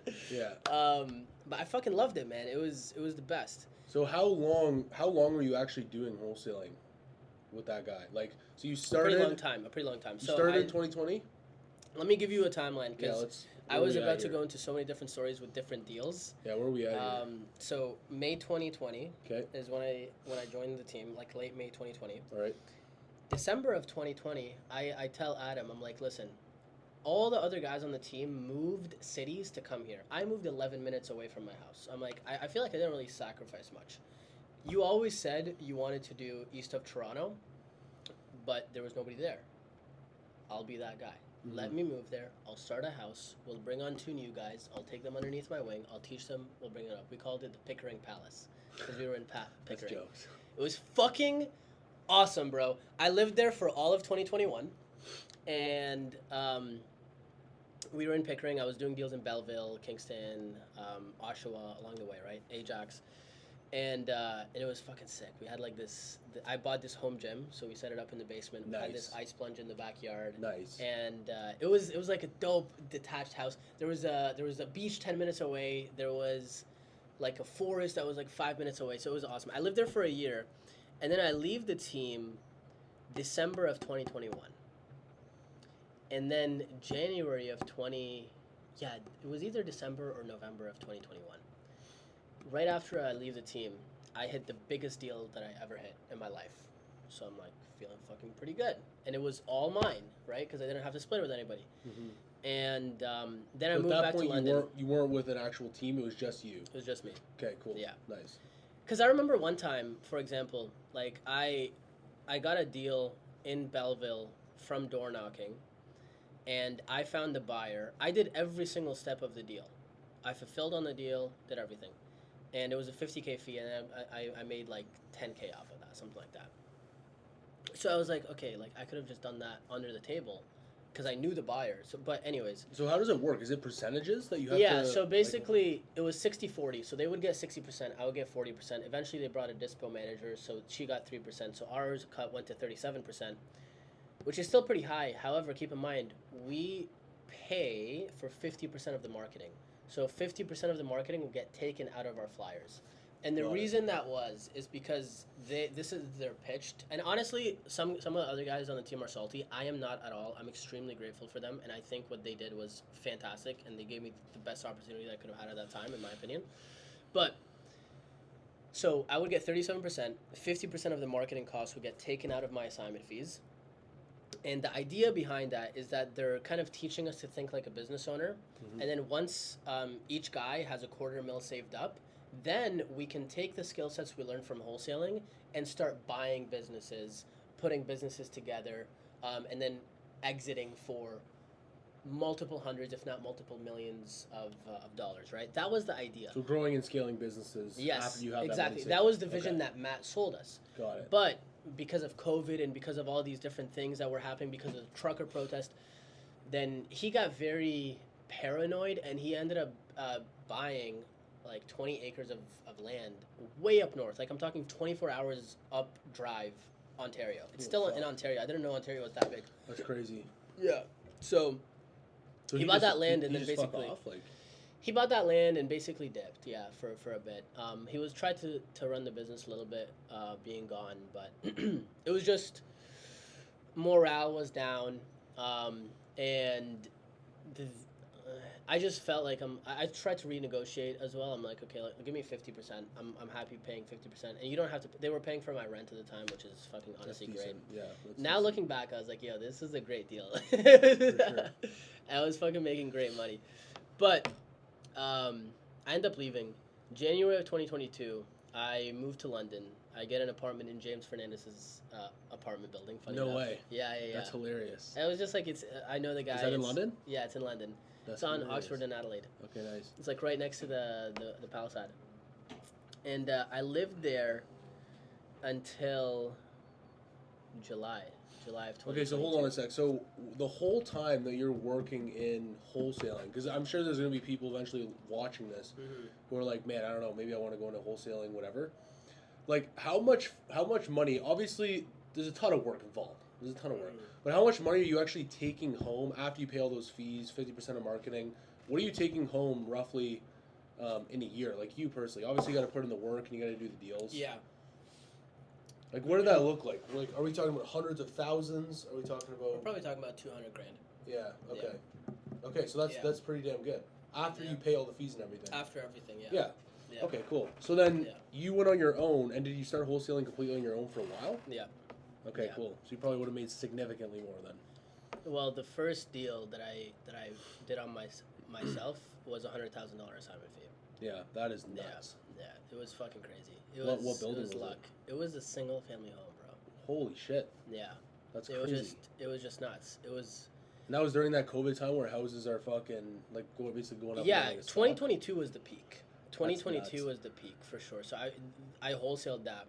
Well, actually, I got that under contract in December of 2021. And then the plan with that deal, because I got it for 307, and the ARV was like 650, 700. It needed like 100, 150K. And I knew a flipper that I've done multiple deals with in that area. It was in Belleville. And he was like, I actually approached him. I was like, hey, do you want to partner on this? I brought the deal. I brought a great price. You do everything. And we split it 50-50. And he was super down for that. Nice. Eventually, he came back as he was doing the drawings and the construction, whatever flippers do. And he was like, man, my wife really likes the place. Like, she wants this to be our forever home. Damn. And I was like, okay. He's like, how much do you want to sell this to me for? And we were projecting, I don't know, we'd each make like 100, maybe a little bit more. And I was like, give me 407, and it's all yours. Crazy enough with that deal, I had somebody else offer me 507. Holy shit. And I said no to that. Because I was like, fuck, I already told him I would sell it to him for 407. Yeah. Bro, you know, like, that was intense. That was an intense morning. Like, it was a half a day where I was just like, it's like another 100,000. But the guy called me. It to him. The guy, I did. Yeah. But the guy called me and he was like breaking down in tears. I'm like, okay, chill out, bro. Like, but. So that's a huge fucking paycheck then, from that house. Yeah, that was great. Huge. That was great. So I lived in London I lived in London from January 2022 to July 2022. Now, during that time, now I'm living on my own after years of not living on my own. Actually, I never lived on my own, technically. I was with my parents, and then I was with the guys. First time I was living on my own, and I took my parents and my brothers on a 5-week trip to Egypt. All expenses paid. I handled everything. It was a great feeling. Yeah, that'd be sick. And during that time, my business was on pause. So I was like, I was really like self-reflecting, and I was like, is this really what I want to be doing? And also during that time, it was slower to get another deal. I did get another deal, and that was like a 50K fee. So it was like I got two deals, and they were both pretty decent. I ended up getting like a third and a fourth later that year, but I was like, I don't love how inconsistent this is. I also don't know if this is the business that I truly want to be in. It's not giving me the location freedom that I want. Mm-hmm. And that was a big part of it. And I was like, okay, if I could sit down and design my life exactly how I would want with zero limitations, what would that look like? And location freedom was a big part of that. Because I was in Egypt and I was around family, and I was like, I want to be able to do this more often. So I decided to come back and not pursue wholesaling, at least here in Canada, anymore. And then I ended up buying, through a friend and everything, I ended up buying Sub 2 by Pace Morby, mm-hmm. the program, the community. Mm-hmm. So sorry, and what year is this? This is 2022 still. 2022 still. So okay. We come back from the trip, like May or June. Okay, so it's pretty early, 2022. Yeah, okay. Something like that. We come back from the trip. But so I'm 6 months into the year, and now I'm starting to have these thoughts of like, do I really want to do this? Mm-hmm. So I get this program, and I'm like, okay, cool, I'm going to go start wholesaling in the U.S. And the reason I said that is because the U.S. gives, in terms of wholesaling, it gives you access to a lot more data than what Canada provides you. And you are able, more so in the U.S., to build a virtual wholesaling business than you can in Canada. It's a lot more difficult to do it in Canada. Why? Because of simply access to data. Like, for example, when I was another big reason why I kind of slowed down a bit, I was partnering with this flipper in Kitchener. He was sending out flyers. I was going out and I was going to close the deals. 100,000 flyers a month for 3 months straight at 20 cents a pop, and nothing, bro. Mm-hmm. So it's very difficult to build a business on unpredictable marketing. I don't know if unpredictable is a word, but unpredictable marketing, right? Yeah, exactly. Inconsistent marketing. Yeah. It's very, very difficult to build a business like that. In the U.S., though, you have access to properties that could be in distress that you can market to. So it's a lot more predictable. You're spending a lot less dollars trying to find the people that are your ideal customers. And in the U.S., you actually get that data saying, hey, this house could be in distress for XYZ reason. Right? Yes, exactly. Correct. And in Canada, you can't. No. We have privacy laws that don't allow you to have access to that. Got it. So, go for it. I was just going to say, so real quick, I just want to ask a question, because I know that that's a mental battle. I've had a mental battle similar to that of knowing something works and actually still having the courage to shy away from it because it doesn't align with what you want your life to look like. So, like, what does that mental battle look like? Because there's going to be people that have never gone through that. What does that actually look like? Like, you're in Egypt, you're having a good time, you just came off of a huge heater, 100K heater. Yeah. And you're like, I know this works, I know I'm good at it, I know I have the skills for it, but it doesn't align with where I want to be in the next 5-10 years, therefore I'm not going to do it. Because that's a hard battle. Yeah. That's a hard mental battle to actually have made that money and come back and say, I'm done. It was tough. It was like? Definitely tough. Honestly, man, it felt like the right thing to do. I was like, okay, this is tough. I could pursue this, but if I can do this, I can fucking do anything. Like, I didn't feel like this was the only thing that I'm going to be successful in. And I always knew that this wasn't going to be the end-all be-all. That, like, even with Matt setting the vision of we're doing wholesaling as a stepping stone to get to businesses, mergers and acquisitions. So I always knew I was meant for more and I could do more, and I'm going to gain the skill sets to do more. So for me, it was a relatively easy decision because I'm like, okay, this doesn't fit where I want to go. Bless you. Excuse me. Thank you. This doesn't fit where I want to go. I'm super grateful for the time that I spent. It was fucking phenomenal. I can still do a deal here and there because I still did a deal here and there. It wasn't like I completely stopped. Yep. But now I have the time freedom. Thank God, I'm super blessed. I have the time freedom to now lay the foundation and lay the bricks for the next thing. And I think that was something I learned from actually one of the guys on the team, Shahir. This idea of reference experiences in your mind, where if you're going through tough things, things that you can go back to where it's like, okay, I've been in uncomfortable situations before. I've been in difficult situations before, and they've made me stronger, and I've come out the other side stronger. This is one of those moments. So I went back to those references. I'm like, okay, yeah, I'm the fucking guy. I can make this happen. It's all good. But it wasn't really a battle, at least for me. So there was no really back and forth. It was just kind of like, hey, this is what I'm gonna do. There was maybe a back and forth for a bit, but it wasn't like, oh, should I do this? Should I not do this? It was like very clear. Okay. I should do this. Cool. And I came back. I joined Sub 2. And what is Sub 2? Sub 2 is Pace Morby's community about creative financing in the U.S. and basically how you can wholesale, how you can buy deals with $0 out of your pocket. And he's a fucking monster. At this point, he's got over $500 million in real estate.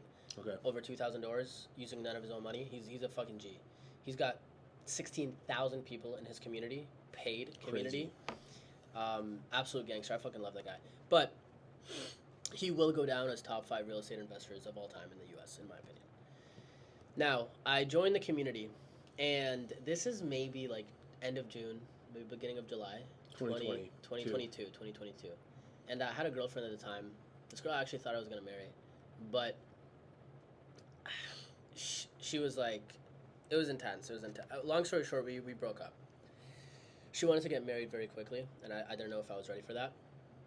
So I was like, it's best if we part ways. If God brings us back together in the future, then it was meant to be. And I was like, nothing is holding me in London. I've decided, I'm going to make the shift. I'm going to do real estate in the U.S. now because I know I can build that business. What's holding me in London? Nothing. Like, we just broke up, blah, blah, blah. So this is like mid-July of 2022, and I decide, okay, July 31st, I'm gonna dip. I told you this story, right? Yeah. And I pack all my stuff. And I, pretty quickly make the decision. I tell all my friends. I tell all my family. I'm going to go. The plan was I booked 3 months of Airbnbs in Indianapolis, Indiana. I was going to go door knock on pre-foreclosures. I was going to knock on 1,000. I was going to get easily 10 to 20 deals, easily.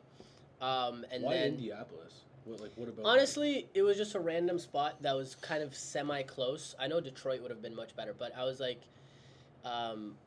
Indianapolis, we just kind of did some research on the market. I had a partner at the time, and he was actually part of the wholesale team as well. Him and I are still friends to this day. I'm the unofficial godfather to his daughter. Nice. His brother is the official one. But I know, what a fucking guy. Anyways, it was just a random spot we picked. I set up realtor appointments. I set up buyer appointments. I got Tinder Gold. I set up dates. I did everything. And I was ready for 3 months to go absolutely crush. I pack everything. I put it in a storage facility. And I make my way to the airport. Or not to the airport, to the border. And just to paint you the scene, I'm wearing these fucking shorts. It's like July. Short shorts. I'm wearing this not a wife beater, but this tank top, red, super bright tank top, and I have 2 suitcases with all my clothes. I have this huge whiteboard in the back of my car, in the back seats. I thought I was gonna fucking put it up and write all this shit. I'm gonna do this today. I'm gonna do that today. One of the places had a sauna, everything. It was dope, man. I was super excited for it. You were set up. I was set up. And then I get to the border. And they're like, oh, what are you trying to do? And I don't think I'm doing anything wrong. I'm just super honest. And by the way, the people who understand this are like, holy fuck, I know where this is going. But when I searched up how long can a Canadian stay in the U.S., it told me 6 months. I was like, okay, golden. I'll just be there 3 months. Perfect. And I get to the border. I tell him, hey, I'm looking to flip a couple houses, maybe do some deals, blah, blah, blah. He's like, how long are you looking to stay? I'm like, 3 months. He's like, oh, do you have status? I'm like, what status? And then he's like, pull over to the side, sir. So I pull over to the side, and 2 fucking hours and a half later. Funny story, though. There was this one lady while I was waiting. This was when Canada stopped requiring the vaccines, the vaccine passports. And she was trying to get into Canada for something, or to get into the U.S. for something. And he's like, where's your vaccine passport? And she's like, no, it was on the news that you don't require it anymore. And I was like, that's just for Canada. And she was just fucking like, oh my god, like she fucked up. But anyways, that was just a fucking funny little thing happening while I was waiting. So I was waiting. They told me, they're like, hey, do you have status? I'm like, no. They're like, listen, for you to do what you're trying to do, you need a work visa. Like, if anybody could just come into the U.S. and start flipping properties, everybody would. This is what you're trying to do is illegal. And they were honestly very nice about it. They're like, you seem like a very smart kid. Obviously, you don't have any malicious intent because you've told us straight up what you're looking to do. But what you're trying to do is illegal, and unfortunately, we can't let you in. And I'm like, well, like, I paid 3 months of Airbnbs. Can I just get, like, 7 days? Like, just give me a week. And they're like, well, if you go in, we're not going to babysit you. We don't know if you're going to come back or you're not going to come back. And then I was like, oh, shit, I guess you have a point there. Like, yeah, fair enough. Damn, so your heart probably sunk. Bro, this was, like, 1 a.m. and 2 a.m. in the morning, something like that. Oh, that's brutal. It was, and keep in mind, at this point in my life, I felt absolutely invincible. Before that moment, I felt absolutely invincible. Everything I touch turns to gold. I am the chosen one. I will fucking dominate everything. That's how I felt. And then a critical error, and I remember this because this is what I was talking to my friends about, is like the thing that made me feel the worst, it was something that came out of my mouth. It was like something that I could have researched. And I remember when I look back, I'm like, fuck, there were some people that were like, hey, be careful telling them what they're doing, blah, blah, blah. But it wasn't people that I really, like, respected a lot. And it was like, I just kind of brushed it off. So that is what pissed me off. Now, this is July 31st. I had already gotten rid of my apartment. And James had already re-rented it out to somebody else. I was paying $750. He rented it out for $1,900, which is crazy. It was like a 2-bedroom. It was actually nuts. I was like, holy fuck, you got $1,900 for that? That's a side note. But that was a tough couple of weeks. For sure. Well, especially you said it to your whole family, your friends. Bro, everybody. I said it to everybody. Yeah, I said it to everybody, and I felt like very ashamed in a sense. And I had to move back in with my parents, obviously. And then that led me down a path of like, okay, what's next? Like, I already decided I'm not gonna go back to wholesaling. I had a couple deals come to me that I just stumbled upon. So I was like, okay, I'll do those, but like I'm not gonna actively try to do this. And then like there was a lot of things that happened, but 6 months basically, and then April of 2023, I found out, or I think I found out about it earlier, but April of 2023 is when I started pursuing high-ticket sales and remote high-ticket closing and all those different things. But in the meantime, like, I had a mastermind with Mike in Colombia, so that was cool. There's a lot of things, but that was a big, like, fucking... turning point. Yeah, turning point, but a big learning lesson. Just the importance of being professional in every single thing you do. Like, right now, when I do things, I'm a lot more deliberate with the research that I'm doing, with the legalities of everything that I'm doing. Now I know what it's going to take for me to get my visa, because I'm not going to give up on that. I'm going to get my E2 visa in the U.S. and eventually move down there. But that was a huge turning point. I wasn't professional in my move to the U.S. because that was a big move. I should have done more research. I should have done more diligence. I should have been a lot more deliberate and intentional, and I wasn't. Now, with that being said, would I go back in time and lie and then go there and be able to do everything I said? I'm happy I didn't, because what if I got caught? Mm-hmm. And then I'm barred from the U.S. They literally said, if we caught you doing what you're doing, you'd get barred. Now, there's tens of millions of illegals there, and they haven't been caught. But am I willing to risk that? I don't think so. I know. So That's true. That's true. Yeah. 'Cause that's a lot to risk, especially with that's where a you lot want to go. risk. So again, it just goes back to the belief system where everything is perception, right? So I choose to perceive that in a positive light. I choose to perceive that was for the best, because if that never happened, there's no chance I would have found high ticket sales when I found it. Mm-hmm. And that's allowed me to live an amazing fucking life. And now, in the role that I'm in, it's allowed me to cultivate the skill sets necessary to have my own online offer that will eventually circle back to what I wanted to do, which is the mergers and acquisitions, the buying the businesses, the land development. So it all comes full circle. Everything that happened in my life. And this isn't because a magic wand that God bestowed upon my life, even though I believe that he did. But it's the belief in that everything happens for a fucking reason. Everything is there for me. I am the luckiest person in the universe, and everything always works out. So that event had to happen for me to be where I am today, which, in my opinion, is in the perfect fucking position, learning the perfect skill sets to do exactly what I want to do right now. Yeah, that's intense.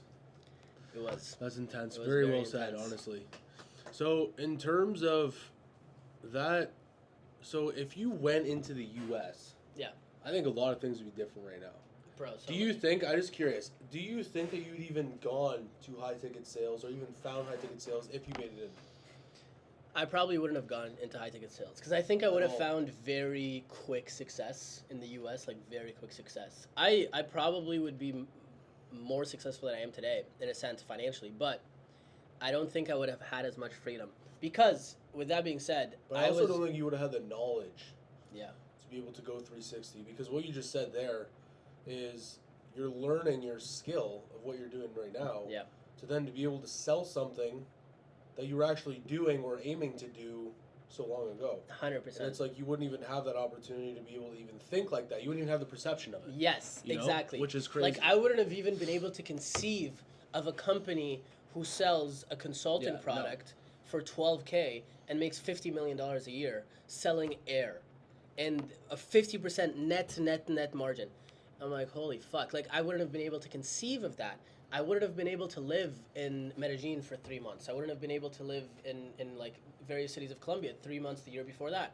So it was like a lot of things. I probably wouldn't have been a co-host to the Masterminds with Mike For because sure. I would have been in the U.S. I would have been like, hey man, I can't do it right now. Blah blah blah. I'll pass maybe next time. So yeah, there's a lot of things, man.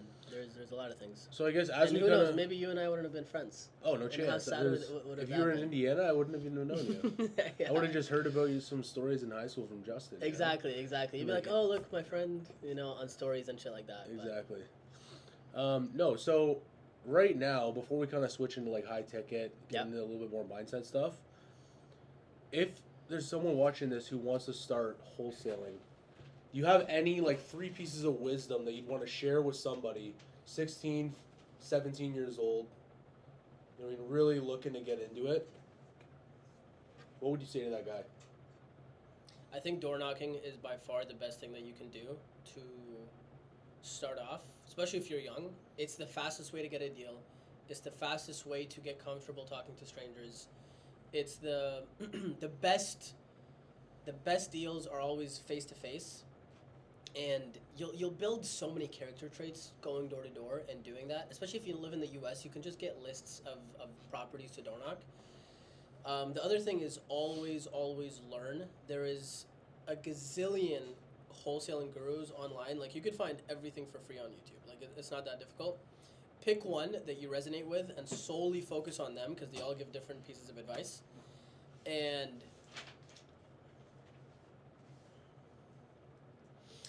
always have the end in mind. So, yes, you're wholesaling today. Choose that. If you're going to wholesale, choose that to be the thing that you focus on for at least 6 months. You'll probably get your first deal much faster, but at least 6 months. And write down your vision from day one of where you want to be, let's say in 3 years, in 5 years, and have that then in mind. Understand that the work that you're putting in today is to build your character into the person that is able to achieve whatever that looks like in 3 years, 5 years. Mm-hmm. So that's 3 pieces of advice off the dome. Yeah, that's fire. That's fire. Because I know, especially, right, a lot of younger guys in general, it's hard for people to choose because you hear all this stuff, and even for me, right, and even probably for you, it's like you hear all of this stuff of like, hey, this is working, Yeah. this is working, right? Flashing light over here. Yeah. And it's like, it trips you out. It's like, everything seems to be working. What do I do? Yeah. Where it's like, that's how I felt, at least before I was, really had a purpose and really dialed in what I was doing. Yeah. It was just flashing lights everywhere. And it was like, what do I do? What do I choose? And to me, what resonated with me personally, I would say, is more or less, I love Andy Frisella. And he was always, before I had anything at all, I listened to Andy Frisella. And he always said, build real businesses. That was his thing. And so at the time, with my very limited knowledge about business, I'm thinking like, okay, brick and mortar business. Yeah. Build a real fucking business, right? Yeah. And so that's kind of the direction that I chose, right? And I would still choose that 10 times out of 10, no problem, because it's gotten me where I am today. Yeah. But nonetheless, it's like, that was really the only reason, right? Or at least a big deciding factor for me as to why I'm here today, right? And I do feel like a lot of guys at that age are going to be lost, right, when they're choosing. And I think I wholeheartedly believe in the premise of sometimes you don't need to know exactly what the path looks like precisely. Sometimes you just need to walk the path, and it will reveal itself as you go. So, deciding to go into the construction route, you started walking the path, and then the path started to reveal itself more and more and more, different opportunities, different things that you could be doing along the way. For sure. For me, I was like, you know what, I'm going to door knock, I'm just going to do wholesaling. And I walked the path, and then more and more things revealed itself as I leveled up as in my personal development. So sometimes when you're lost, when you're choosing a bunch of different things, it's just like start walking. Or start walking. Just start walking. Maybe do everything all at once. It's like I love Tom Bilyeu when he says that. He's like, sometimes you just got to try a bunch of different things. But sometimes you just got to start walking, and 100%. the path will reveal itself as you keep going. No, I totally agree with that, because at the end of the day, you can only watch YouTube videos for so long. Like you were talking about even earlier, right? Yeah. When you were 100%. wholesaling. 1,000%. Yeah. Okay, so now we're high ticket closing. Yeah. So I joined. So you fell into that because you found a course from a buddy? So a friend of mine, Diego, told me about a high ticket sales. He told me about a company called Closers.io.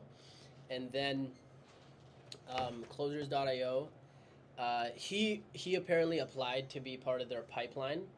And basically the pipeline is they set him up with high ticket roles, right? Okay. And I applied couple months, like when he told me about it. So it was a couple months after he did it. He's like, bro, I'm like making $15K US like per month. It's pretty easy. And it's like, just from home, whatever, right? And I'm like, okay, cool. I'll look into it. I look into it. I apply. Don't really hear anything back. And randomly, I was scrolling YouTube one time, and I got hit by an ad with Cole Gordon, Closers.io. And he's selling a program called Remote Closing Academy, teaching people how to become remote closers.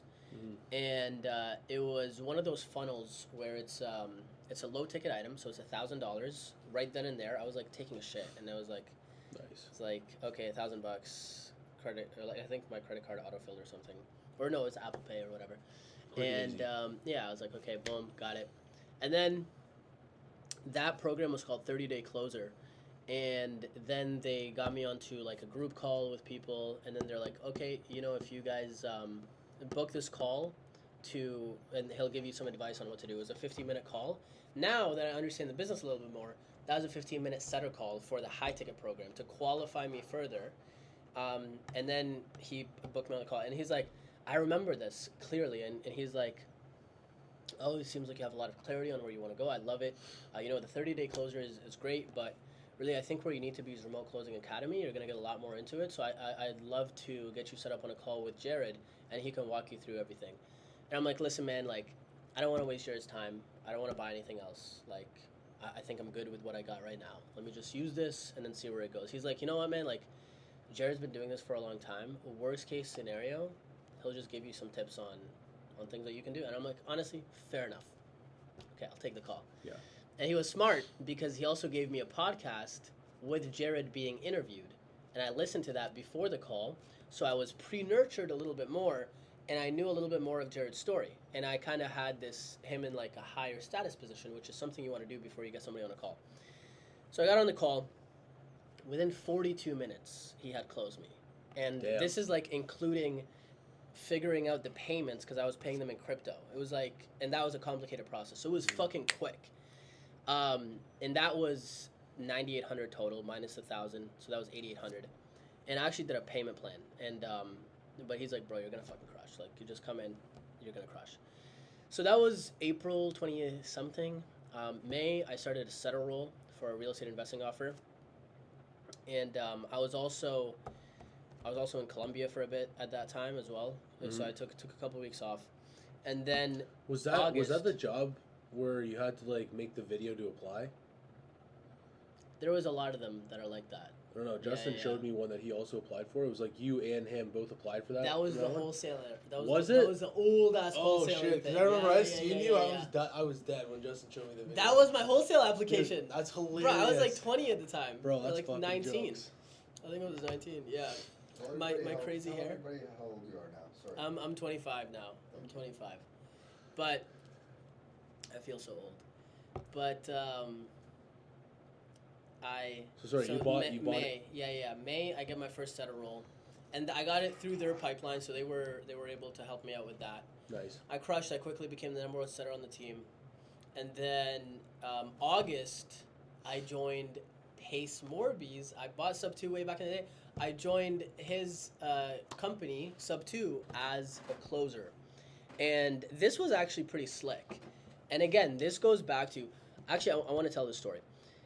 During this time, I was rewatching a course that I bought in 2021. So the course was Dr. Joe Dispenza's progressive and intensive online course about the science of meditation and the power of meditation. Nuts. Amazing. Nuts. And basically the idea, what he articulates so beautifully and helps you understand wholeheartedly is basically the thought is the electrical signal. So the thoughts that we put out into the universe emit electrical frequencies, and they're sending out messages. We're basically walking antennas.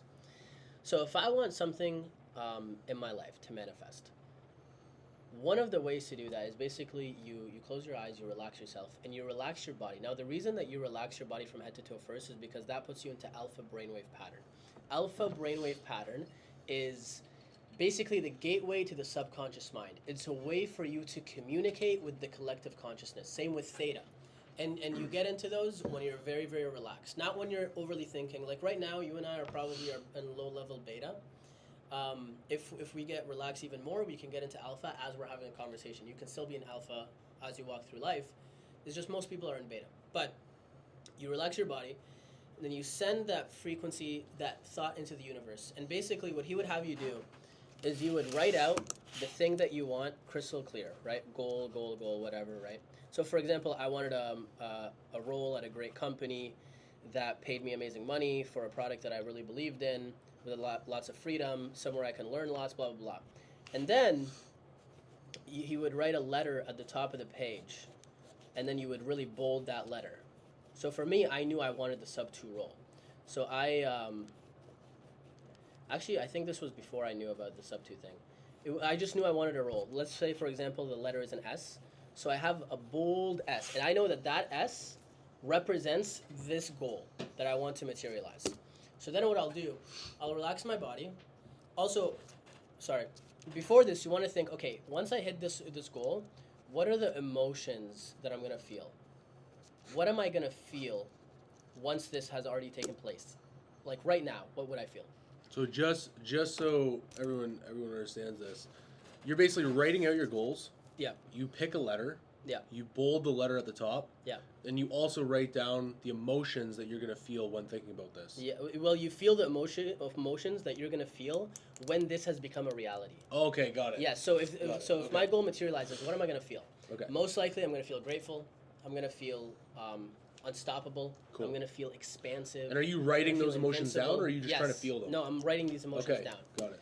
And keep it simple. It doesn't need to be a lot of emotions. One of my favorite quotes by Joe Dispenza is, gratitude is the ultimate state of receivership. If you want to attract more things in your life to be grateful for, you have to already be grateful for the things that you have.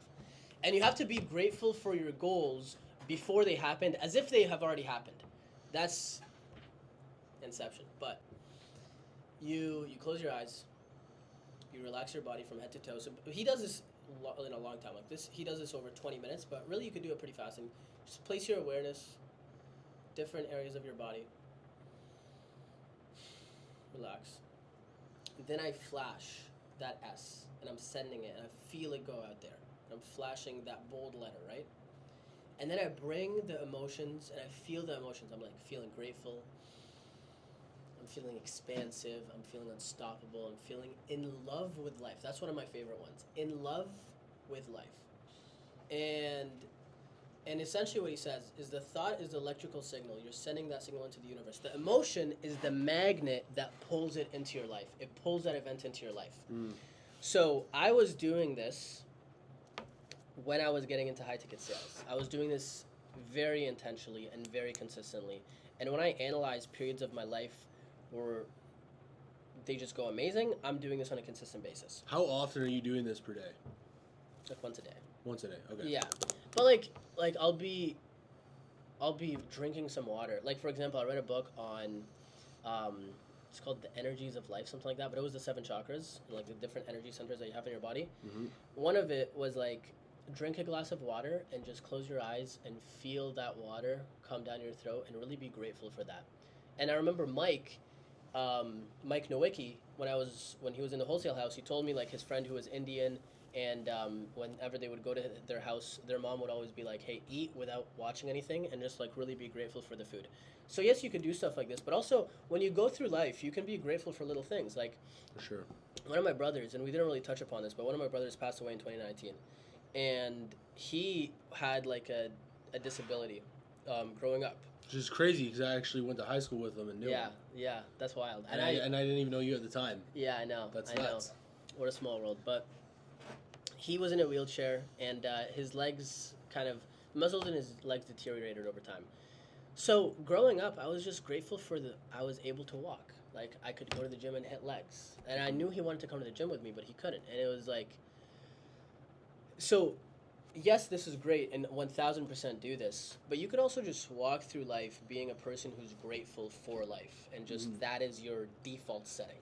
And I think that is a very powerful state to be in. So this is one thing that you actually taught me, as well as obviously YouTube videos, but I really understood it when you said it. But why is emotion so important when you're visualizing or manifesting something? Because emotion is very, very tied to that, and I didn't really understand that until we were kind of speaking more in depth about it. Yes. So Dr. Joe Dispenza talks about this a lot, and other people do as well. But basically, in the human body, we have 2 electromagnetic fields. Wherever you find electricity, you have an electromagnetic field that is kind of beyond the naked eye. So you have one in your brain, you have one in your heart. The one of your heart is 60 to 100 times greater than that of your mind. The electromagnetic field, the aura that you have, the signals that you're sending from the heart are 60 to 100 times greater than that of the brain, which is fucking crazy. Emotion is the language of the subconscious mind. Emotion is the language of God. And the fact that the electromagnetic field from a scientific perspective has proven to be that much more powerful, that's why it's a lot more important than the thoughts. So thoughts are great and thoughts are important, but really it's thoughts that are laced with emotion. Emotion is really where people get tangled up. Now the problem that you'll find a lot of people run into is they are so focused on what would happen if things go wrong, and they fixate on those emotions, the emotions of stress, the emotion of guilt, the emotion of shame, the emotion of whatever, right? They fixate on that, and they unknowingly bring into their lives things that are associated with that emotion. Now, if we really want to get metaphysical about this, Nikola Tesla said, if you want to understand the world, think in terms of energy, vibrations, and frequencies.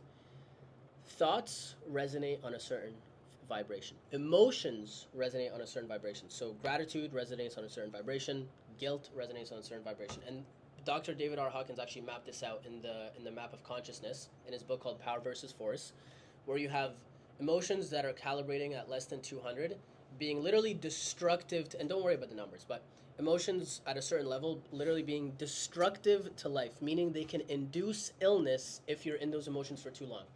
And then emotions that are higher than that are constructive to life, meaning they can make you well. They can literally heal you in those positive emotions.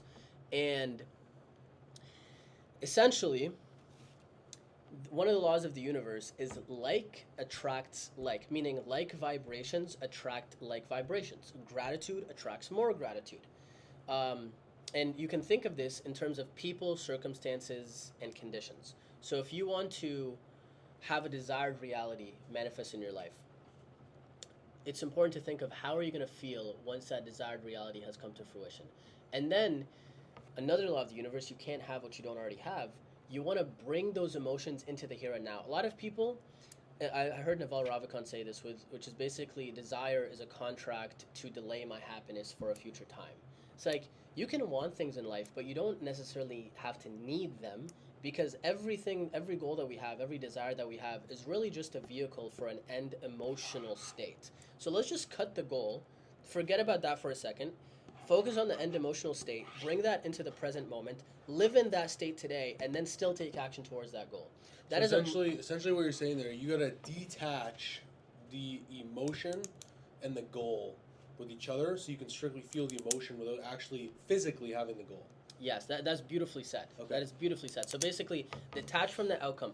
I don't need those things in my life because I'm feeling those emotions now, and I'm going to choose to still strive because I'm still an ambitious individual. I still want things in life. Mm-hmm.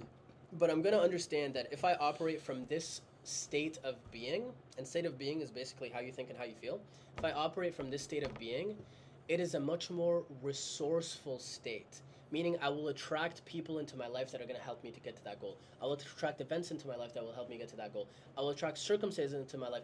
I will randomly stumble upon opportunities and be like, holy fuck, how did this happen? How did I randomly see this fucking Instagram video that led me to understand this business idea, that led me to get this job? So many different things. And that happens when you're in a certain state that's in alignment with that desired reality. Now, that's one aspect of it. But the other aspect of it that I really want to drill home is that yes, this helps you get to your goals, but it's also, I've been thinking about this a lot, it's also just a much more fulfilling way of moving through life. Because tomorrow is not guaranteed. So if I know that I could go at any time, and my time on this earth in this physical body is not guaranteed, none of us are, then am I going to choose to live in survival, in a state of fear, in a state of scarcity, or am I going to choose to live in gratitude, in a state of love, in a state of abundance? Which would I choose to live life through? It's super simple. And it's not just to get more things, but it's simply because just for the reward of living itself. So how I forget how we got to this, but yeah, how important is it truly to have not only have a grasp on your own emotions, but truly understand, and how drastically that would change your life, be moving forward. Like, how truly important do you think that is? For people to truly understand their emotions, how they work, why what's happening? I think it's immensely important. Why? Immensely important. I think, look at the alternative. The reality of the world is the majority of people don't have that. They're emotionally reactive. They don't have a good grasp on their emotions. They're emotionally immature. They don't know how to conduct themselves in various situations. I think it's super, super important. And not only for your own personal development, because I think that's part of personal development. And if we were to create a human being that can go into any area of life and absolutely dominate, emotional stability would be one of those key traits that we would want that person to have. 100%. So it's very, very important. But also, I know you and I both want to have a family. Part of raising kids is having emotional maturity yourself, so you can raise them properly without messing them up in certain ways. So the next generation, and fostering them up to become healthy, well-adjusted adults. A big part of that is fucking emotional maturity, emotional stability. So critically important. Yeah. Critically important. Do you have any exercises, simple exercises that people can do to actually be able to start controlling their emotions? Is that something that I know, I wasn't born with that? I like Wim Hof. I like Wim Hof breathing technique. It's like 10 minutes on YouTube. I fucking love that. I think breathing through your nose intentionally throughout the day is powerful. So breathe through your mouth less. Like I get mouth tape. Somnifix, by the way. I didn't tell you about this, but Somnifix. That's the best mouth tape on the market. Best mouth tape. Way better than Hostage. But so breathing through your nose, and I'm trying to keep it as simple as possible. Now, the reason that I say breathing through your nose is because it's been scientifically proven that when you breathe through your nose and you have deep, relaxed, shallow breaths, or not shallow, sorry, deep, relaxed breaths into your diaphragm, then you activate the parasympathetic nervous system. Parasympathetic is rest and digest. Sympathetic is fight or flight. When you have like, that's fight or flight. So I'm just like in a more anxious state. But when I'm relaxed, I am in rest and digest. So I can access more parts of my brain. Now, working out for me has been the best thing for this. The best thing for this, by far. Breathing exercises are fantastic. Yoga coffee is great. If you don't know what that is, search it up. Wim Hof is great as well. Meditation overall is great, but I think it's different things for different people. Like I also like swimming. Swimming is very fun because I can't listen to anything, and I'm just focused on the movement with the water. And I can also just let my mind wander to different things, and just brain dumping is also a great exercise. Just like getting a pen and pad and just empty piece of paper and just stream of consciousness, anything that comes out, you just write it on the paper. So those are a couple different things. There's a lot. Ice plunges help, saunas help. Anything, basically, the phrase that sums this up beautifully is your physiology affects your psychology. The way that you move your body, the way that you breathe, and the way that you move will have a direct correlation on the way that you feel. So if you want to be able to have more control over your emotions, you need to be conscious and control the way that you move and the way that you breathe. So you're talking about the levels of energy. I know that we were... Yeah. That's a great book. I think, is that what it's called, Levels of Energy? The Levels of Energy by Frederick Dawson. That's a great book. There's Power versus Force, but I think Levels of Energy is a better start. When I was going to say, when I read that, like, that was a really big eye-opener onto, like, what we're actually talking about. Not only, like, Power versus Force has a really good diagram. Like, I'm a very visual guy. They have a really good diagram. Yeah. But what is actually the levels of energy? Like, what are we even talking about when we say that? Okay. Let me preface by saying I'm not a scientist, but I'm going to try to explain this to the best of my ability. So basically, Dr. David R. Hawkins basically conducted a study to figure out on a logarithmic scale from 1 to 1,000, where do certain emotions vibrate? And what is that effect that can have on people's lives, health, wealth, love, happiness, and in different aspects, right? So basically, he did the study, and I still don't really fully understand the study, but it was like a kinesthetic thing where if somebody would hold their hand to the side, and then based off of certain things that he would tell them, he would push their hand down. If they lied, the hand would come down. They would be weak. If the thing that he was saying was a lie that people didn't even know, that it would be weak. But if it was truth, they would be able to withstand it. Interesting. And honestly, I don't really think it matters to fully understand it unless you really want to. But I just know that it's a thing. and then he basically mapped it out, and then you have the emotions on the left-hand side. The emotions on the left-hand side correlated with different calibrations. So 50, 70, 100, 125, 150, 200. Anything that's less than 200 is destructive to life. Anything that's above 200 is constructive to life. And 200 is courage. That's the starting point. Below that, I don't remember every single one, but I know at the bottom is 3. I forget the order. Apathy, guilt, and shame. Those are the 3 at the bottom. Apathy, guilt, and shame. Then you've got desire, fear, and different things. So does it mean if you are feeling those things, you could be potentially destructing or causing destruction to your life? I would, the way that I like to frame it is basically, I like to look at this through the 80-20 rule. So what is my predominant state of being 80% of the time? Am I predominantly in guilt, just feeling guilty about different things? Am I predominantly in apathy, just apathetic, it just sucks. It sucks. But am I predominantly in courage? Am I predominantly in willingness, in acceptance, in neutrality? Those are all higher paradigms. And then you've got love, peace, joy, all these different things. So for me, the way that I like to think about it is 80-20. Where am I predominantly living my life? And this is a conscious decision to have. And he breaks this kind of down in the book of how you can move different levels, but it basically goes step by step. It's very hard to have like drastic changes up the paradigm. This is also another thing when it comes to communication. If you're communicating with somebody who's maybe in a lower paradigm and they're just living in fear, the majority of the world is only recently did the whole world calibrate a little above 200. It was like 207. It wasn't that long ago.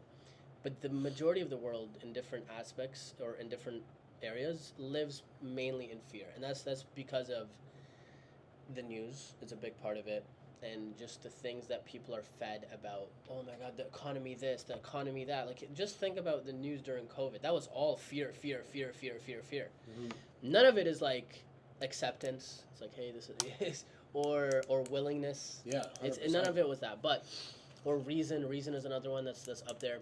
So I have two questions. One, what does it mean when we're sending off a frequency or vibration? What does that mean?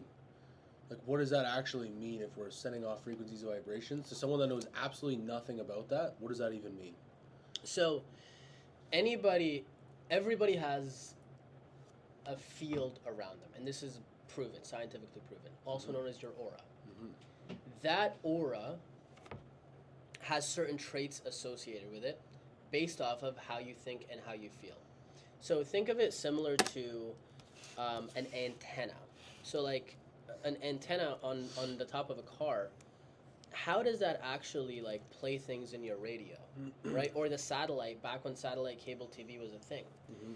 They are tuning into certain frequencies that are emitted in like this is powerful to understand. The naked eye, us looking at the world right now, we only see 0.00035 or 37% of the entire electromagnetic spectrum. So we don't see the majority of things happening around us. So each and every single one of us has an aura right now that we're emitting. So the frequencies are basically the signals that you're sending out. And you think you're not communicating. You think people can't really sense what's going on inside of you. And maybe the majority of people won't. But you are communicating to the universe. You are sending signals out. Whenever I feel amazing, I'm sending amazing signals out. When I feel like shit, I'm sending out some sort of shitty signals, right? So it works the same way as an antenna. It works the same way as a radio tower. It works the same way as electricity. Whenever you find electricity, you have a magnetic field around it. So does that answer your question? So we're literally emitting frequencies. Yes, you're always emitting, but you're also receiving frequencies at the same time. Okay. So this is a cool concept where your thoughts are not necessarily your thoughts. Your thoughts are not necessarily your thoughts. So the same way that you're sending out frequencies, you can also receive frequencies. Where do you think random bursts of genius come from? It comes from the collective consciousness. It comes from the ether. It comes from the universe. It comes from God. There's so many different words that you can put to it. But the same way that you're communicating is also the same way that you can receive. And that comes through like tuning yourself and really relaxing, getting into alpha brainwave pattern, getting into theta brainwave pattern. So do you believe... So it's a two-way thing. Do you believe it's possible to, like telepathy, for me to be able to actually send you a signal and you think of the exact same thing that I'm thinking about? Do you think that's possible? Let's define telepathy. So if I send you a signal... Mm-hmm. Do you think telepathy is you know that I sent you the signal? Or you? No. Okay. I think telepathy is... So it's not like you're hearing my voice? No. Okay. If that's the case, then I believe in that. Okay. Yeah, I do. So you believe that you could be thinking about something, right? And that could, in tune, make me think about the same thing. Or I believe similar. A person who has harnessed their innate power, their God-given power that we all have, who has harnessed it to the point of being able to control it, is able to plant thoughts inside other human beings that don't know how to put their defenses up. So, yes. And that was a very cryptic way of me saying that, but yes. Okay, so that also answers question number 2 a little bit. Mm-hmm.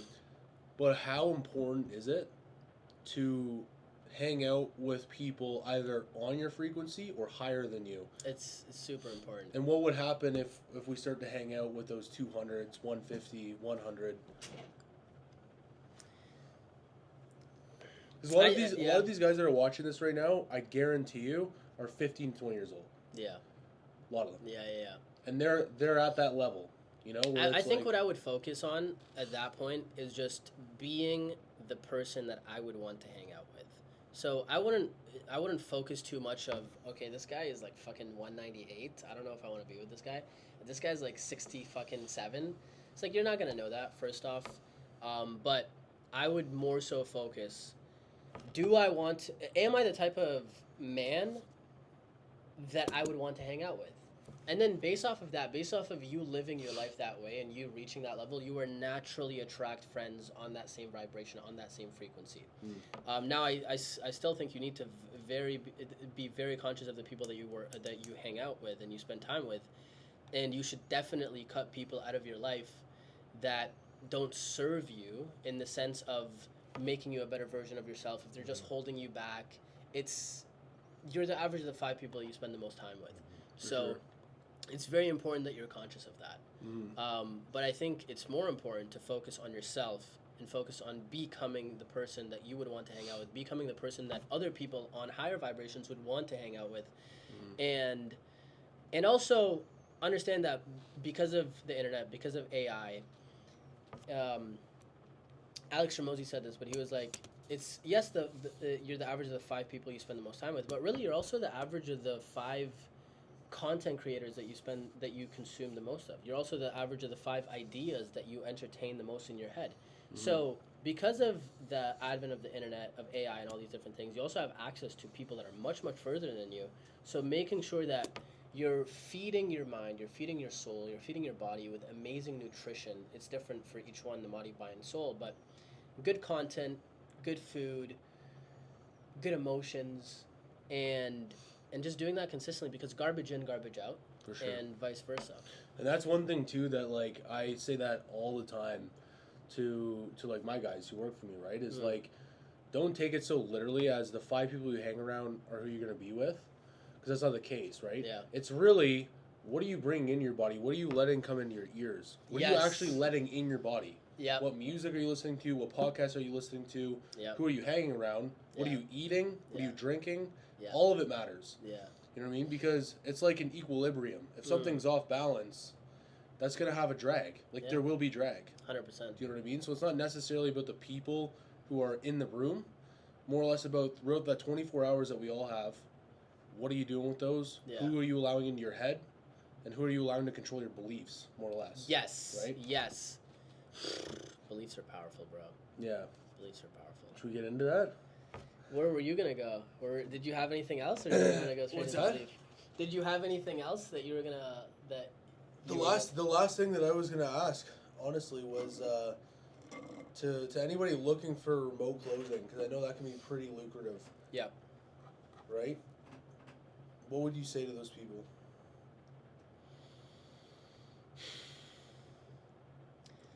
I think the mastermind I'm in right now is the best mastermind that I've ever been in. It's called the Unicorn Closer Mastermind by Josh Lyons.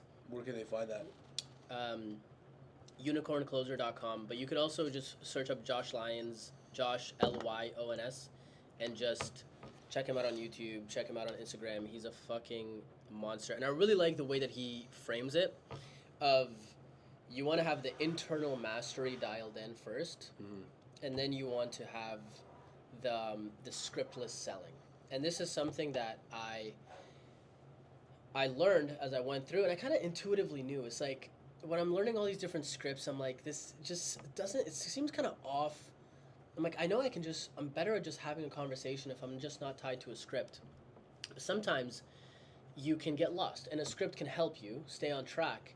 But the key is mastering your internal state. So taking care of your biology first. So how you sleep, what do you put in your body, exercise, that kind of stuff. Then what are your beliefs? Then from there, what are the pillars of internal mastery that you want to have in place? So emotional stability, for example, non-neediness, the mission, so having focus on the mission, 4D connectivity, connected to a higher power, and then having your schedule laid out in terms of your day, your week, and also having an understanding of what you want your life to look like. Are you around the right environment? Are you around high vibrational pictures and posts? Like, I love all the stuff that you put out here because it literally raises the vibration of the room. Mm-hmm. It's a legit thing, and he talked about it in the levels of energy, which is funny enough. Yeah. But what I would say to them is follow guys like him. Start learning as much as you can in terms of how to have a closer conversation where you're selling something that's high ticket, and network. So join as many Facebook groups as you can. Join a mastermind if you have the means to. If you don't have the means to, figure out a way to get the resources to do that. Mm-hmm. Because I've been very fortunate that regardless all the roles that I was in, it was always very, very easy for me to go get to another role. And more recently, I was headhunted for other roles that I said no to, and then I decided to go to another role that was more in alignment with my long-term goals. But that would be the biggest thing, is just learn. Josh Lyons is my favorite guy. There's a lot of other guys as well, but he's great. And then join his mastermind or somebody else's mastermind and focus on that. With that being said, though, one of the most powerful things that I learned from him is the idea of omnipotent beliefs. Omnipotent beliefs. Yes. Okay. Omnipotent beliefs, basically. Okay.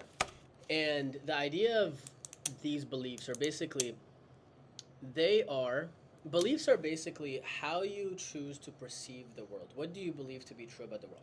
We believe, or we think, rather, every single person, unless they're aware of this, they think that they view the world objectively. How I view the world, what I believe to be true about the world, is just how it is. They think it's a fact, when in reality, all it is, it's a lens that you're viewing the world through, that alters and distorts everything that you see, that alters and distorts your perception. And again, your perception is your projection. So the idea behind it is that beliefs change the lens that you view the world through, the map that you see.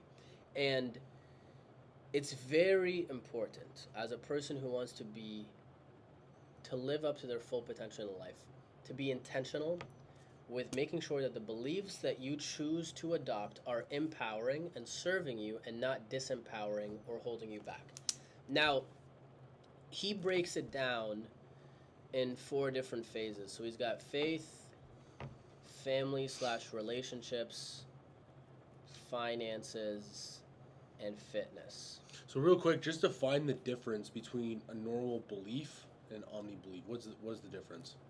So the idea of an omnipotent belief is where whatever life throws at you, this belief, an omnipotent belief, would help you move forward. It would serve you. Okay. Whatever it will serve you in all situations, regardless of what they are. So you could say the opposition to an omni-belief would then be a limiting belief. Exactly. Okay. Exactly. Yes, that's very, very well said. Got it. So I have wrote these down. So there's nice. He breaks these down into the 4 different sections. So you've got faith, family, finances, fitness. Family is also relationships, like any relationships that you have in your life, loved ones, whatever. Faith. I'm going to start with this one. This is the most powerful one, in my opinion. Mm-hmm. At least this is the one that stuck with me the most. And the belief is, I'm the luckiest person in the universe. I'm not going to write it out. I'm the luckiest person in the universe. Everything always works out for me. And if you were to just close your eyes and really think about that and be like, how would I feel? Like, if I'm the luckiest person in the universe and everything always worked out for me. Really, really internalize that. Really take that in. That is a belief that, like this is so funny. I wasn't able to find these glasses for 3 days. I misplaced them somewhere in the house. I went to go check on my laundry, and I found them on top of the deep freezer. And then I looked at them, and I'm like, damn, I'm the luckiest fucking person in the universe. Everything always works out for me. I was thinking about these glasses earlier today, and I'm like, I want to find these glasses. And I just it's the smallest little thing. But it's a reinforcement. And as you go through life, you believe that like attracts like. You're sending out a certain vibration in alignment with that. Mm-hmm. Cool. Family. The family/relationships. The belief here that's omnipotent is I am peaceful, positive, and grateful. I am love. I am peaceful, positive, and grateful. I am love. And that's a belief that will help you regardless of what relationships you're in, right? It's very, very powerful. Finances. Money constantly flows to me abundantly. So the way that he goes through this is he always starts on the opposite. So what would be a negative belief around money? There's not enough money out there. There's money there, but I can't get it. Money just doesn't flow to me, right? But a belief on the other side is that, okay, what if we know that money is abundant and it flows to us? So money constantly flows to me abundantly, and truly feeling that, truly internalizing that. Fitness. This is interesting because obviously different people can have different goals, but he was like, okay, what's something that people always complain about? Oh, they complain about getting old. They complain about, getting sick. They complain about all those things. So what's a belief that's opposite to that no matter where I go in life, it will help me? And that belief is, I don't get sick, I get more youthful every year. Now, some people would look at this and be like, oh, you're being ridiculous. Everybody gets sick. It's like, even you saying everybody gets sick, that's a belief that you're choosing to hold. Like, it's not a fact, it's a fucking belief. But regardless, even if people say it's delusional, even if they don't, it's something that's going to help me and progress me through my life. Now, I wrote this last one on faith, and this is like, I customized this a little bit, but I said, I know, and that answer is going to come to me as soon as it's supposed to. And what I mean by that is, sometimes it's like you're going through life and you're like, maybe you don't know what the next step is, or you don't know what you're doing this primarily for, or whatever, right? Or you're looking for a solution for something, and I'm like, I already know, and that answer will come to me as soon as it's supposed to. Not sooner, not later, as soon as it's supposed to. I also add to that, I am always connected to God. God is within. And those are the omnipotent beliefs. And those are 4 beliefs that you believe yourself. Yes. Okay. Yes. Cool. And I'm adopting them, right? Cool. It's a process of adopting, and it's a process of internalizing them and making them part of who you are. It doesn't happen overnight, but the one thing I started doing is I started making songs using AI around these beliefs. We'll have to put those in the link below. Maybe not. We'll see. But suno.com, suno.com, I started making songs on it. So I literally have like a Google Doc with the beliefs. I'd upload that into ChatGPT. I'd tell it to make lyrics. And then I put the lyrics in Suno. And then I would sing the songs to instill that in my mind. I have, really the main one is I'm the luckiest person in the universe. Everything always works out for me. Because that one just fucking stuck with me so hard. When I heard it, I'm like, damn. And it's funny that powerful. You say that too about being like youthful and I don't get sick, I get more youthful every year. That's cool, because especially even when you actually are sick and you just carry on with your day, you actually end up feeling better at the end of the day. So you just choose to believe that you're not sick. You're not going to be sick today. It's all good. I'm more youthful all the time. You know, it's just that's what life is about. And then I'm start thinking about this, and then I'll be around my friends. Like I was around a friend in the gym, and he was like, "Oh man, like I feel so old. Like I'm engaged now, all these different things." And I'm like, "Bro, getting old is fucking amazing. Like now, like this is fucking awesome. Mm-hmm. We get more youthful every year. We reach our prime, or we don't. We're getting closer and closer to our prime, if that even exists."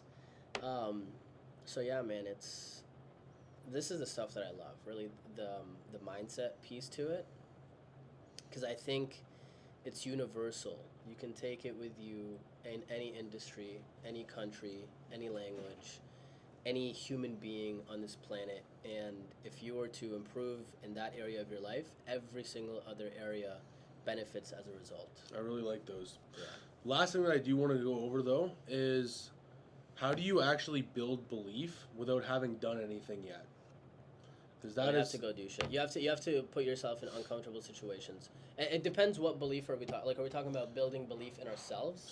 Self confidence, basically, right? Do tough shit. Do tough shit and consistently make yourself uncomfortable. So you're talking to a 15-year-old kid. Take a cold shower. Cold shower. Take a cold shower. Take a cold shower. Do that consistently. Do that every single day. Do that on days where you don't want to. And if you miss a day, don't be hard on yourself. It is what it is. But put yourself in uncomfortable situations. Find a sport that you really love, that like really excites you. Start fucking running. Start fucking swimming. Start doing anything that physically challenges you, because I think for men especially, and like for women too. But I can only speak for the male perspective.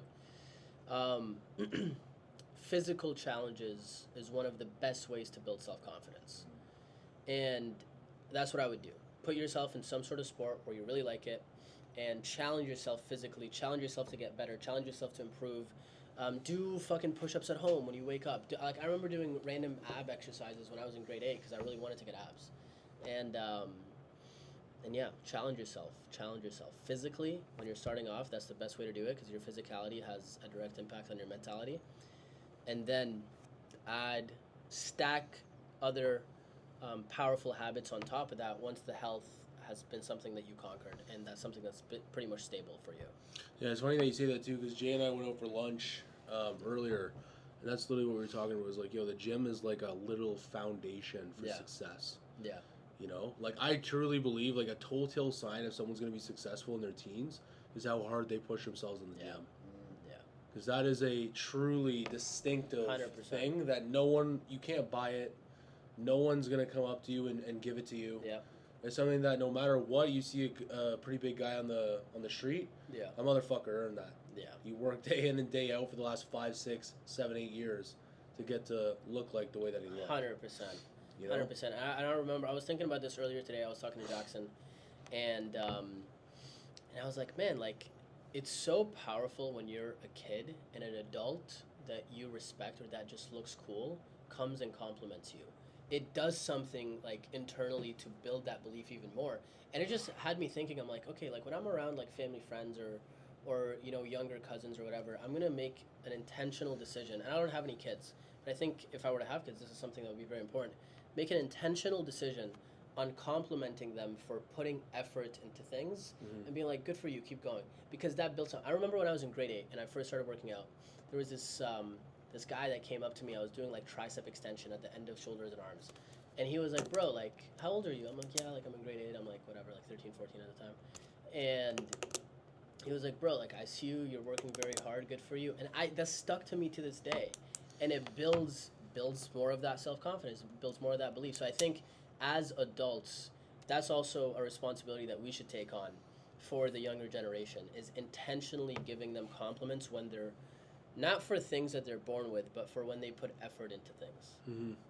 I hate to jump off the camera here. I apologize, but I totally agree with you.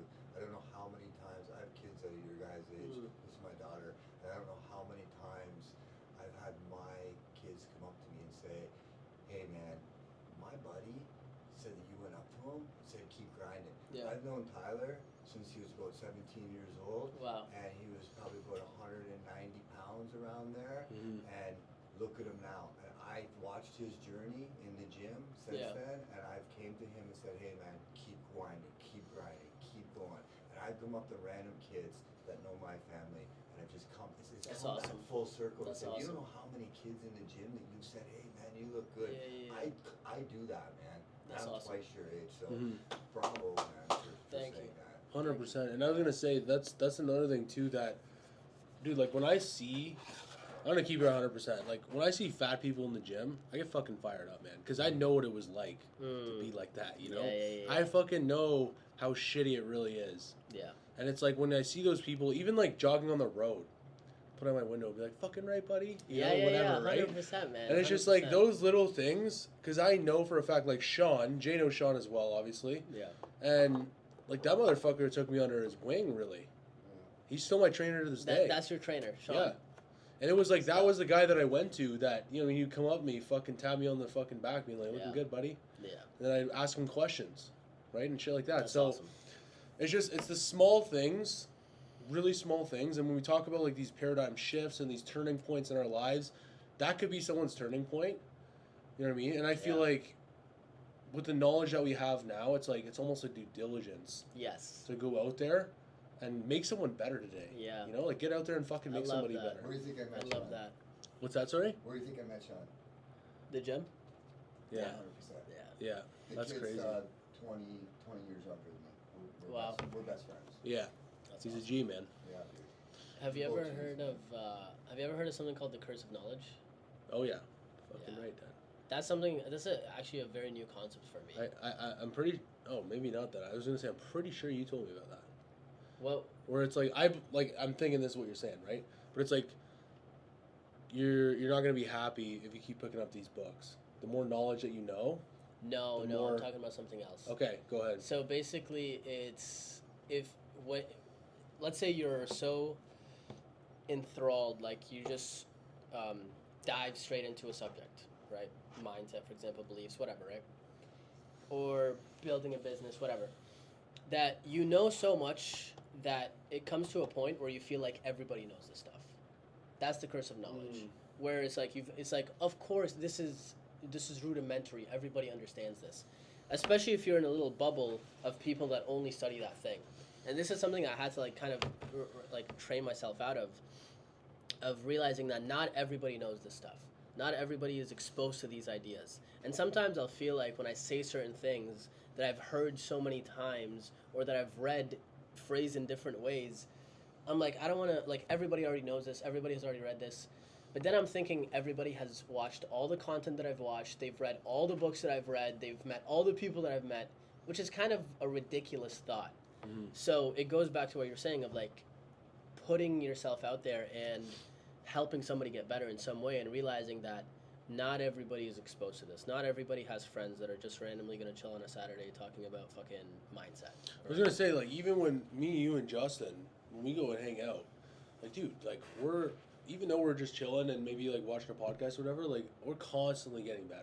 Yeah. And it's like, even myself, like, I forget a lot of times, right, where it's like, dude, I remember the day when I would die to have that. Yeah. I would do anything. I would do anything to have people that I could do that with. And it's like, now when you're here, you almost take it for granted some days, and you're like, damn, you know what I mean? Yeah. And it takes those times I of, know. like, even, like, when I'm teaching younger guys, and I'm a young guy myself still, but I remember, and it kind of gives me more gratitude for where I am now, and what I have, and who I have access to, and it's unbelievable, really. I love that, man. Yeah. Well, you have any last remarks here? Fuck, what time is it? I don't even know. It's almost 11:30. Honestly, I think we talked about a lot. I think if we just all went through life believing we are the luckiest people in the universe, that everything works out for us, and we truly internalized that and thought about that every day and planted that seed in our mind, like being at the grocery store and thinking, I'm the luckiest person in the universe, everything always works out for me, then the world would be a much better place. And we would find that our lives would come to reflect that belief. So Fire. I invite everybody to adopt that belief. Fucking right. Yeah. Good stuff, dude. Thank you, man. Appreciate you coming on. Always, man. Always. Look, man, first of all,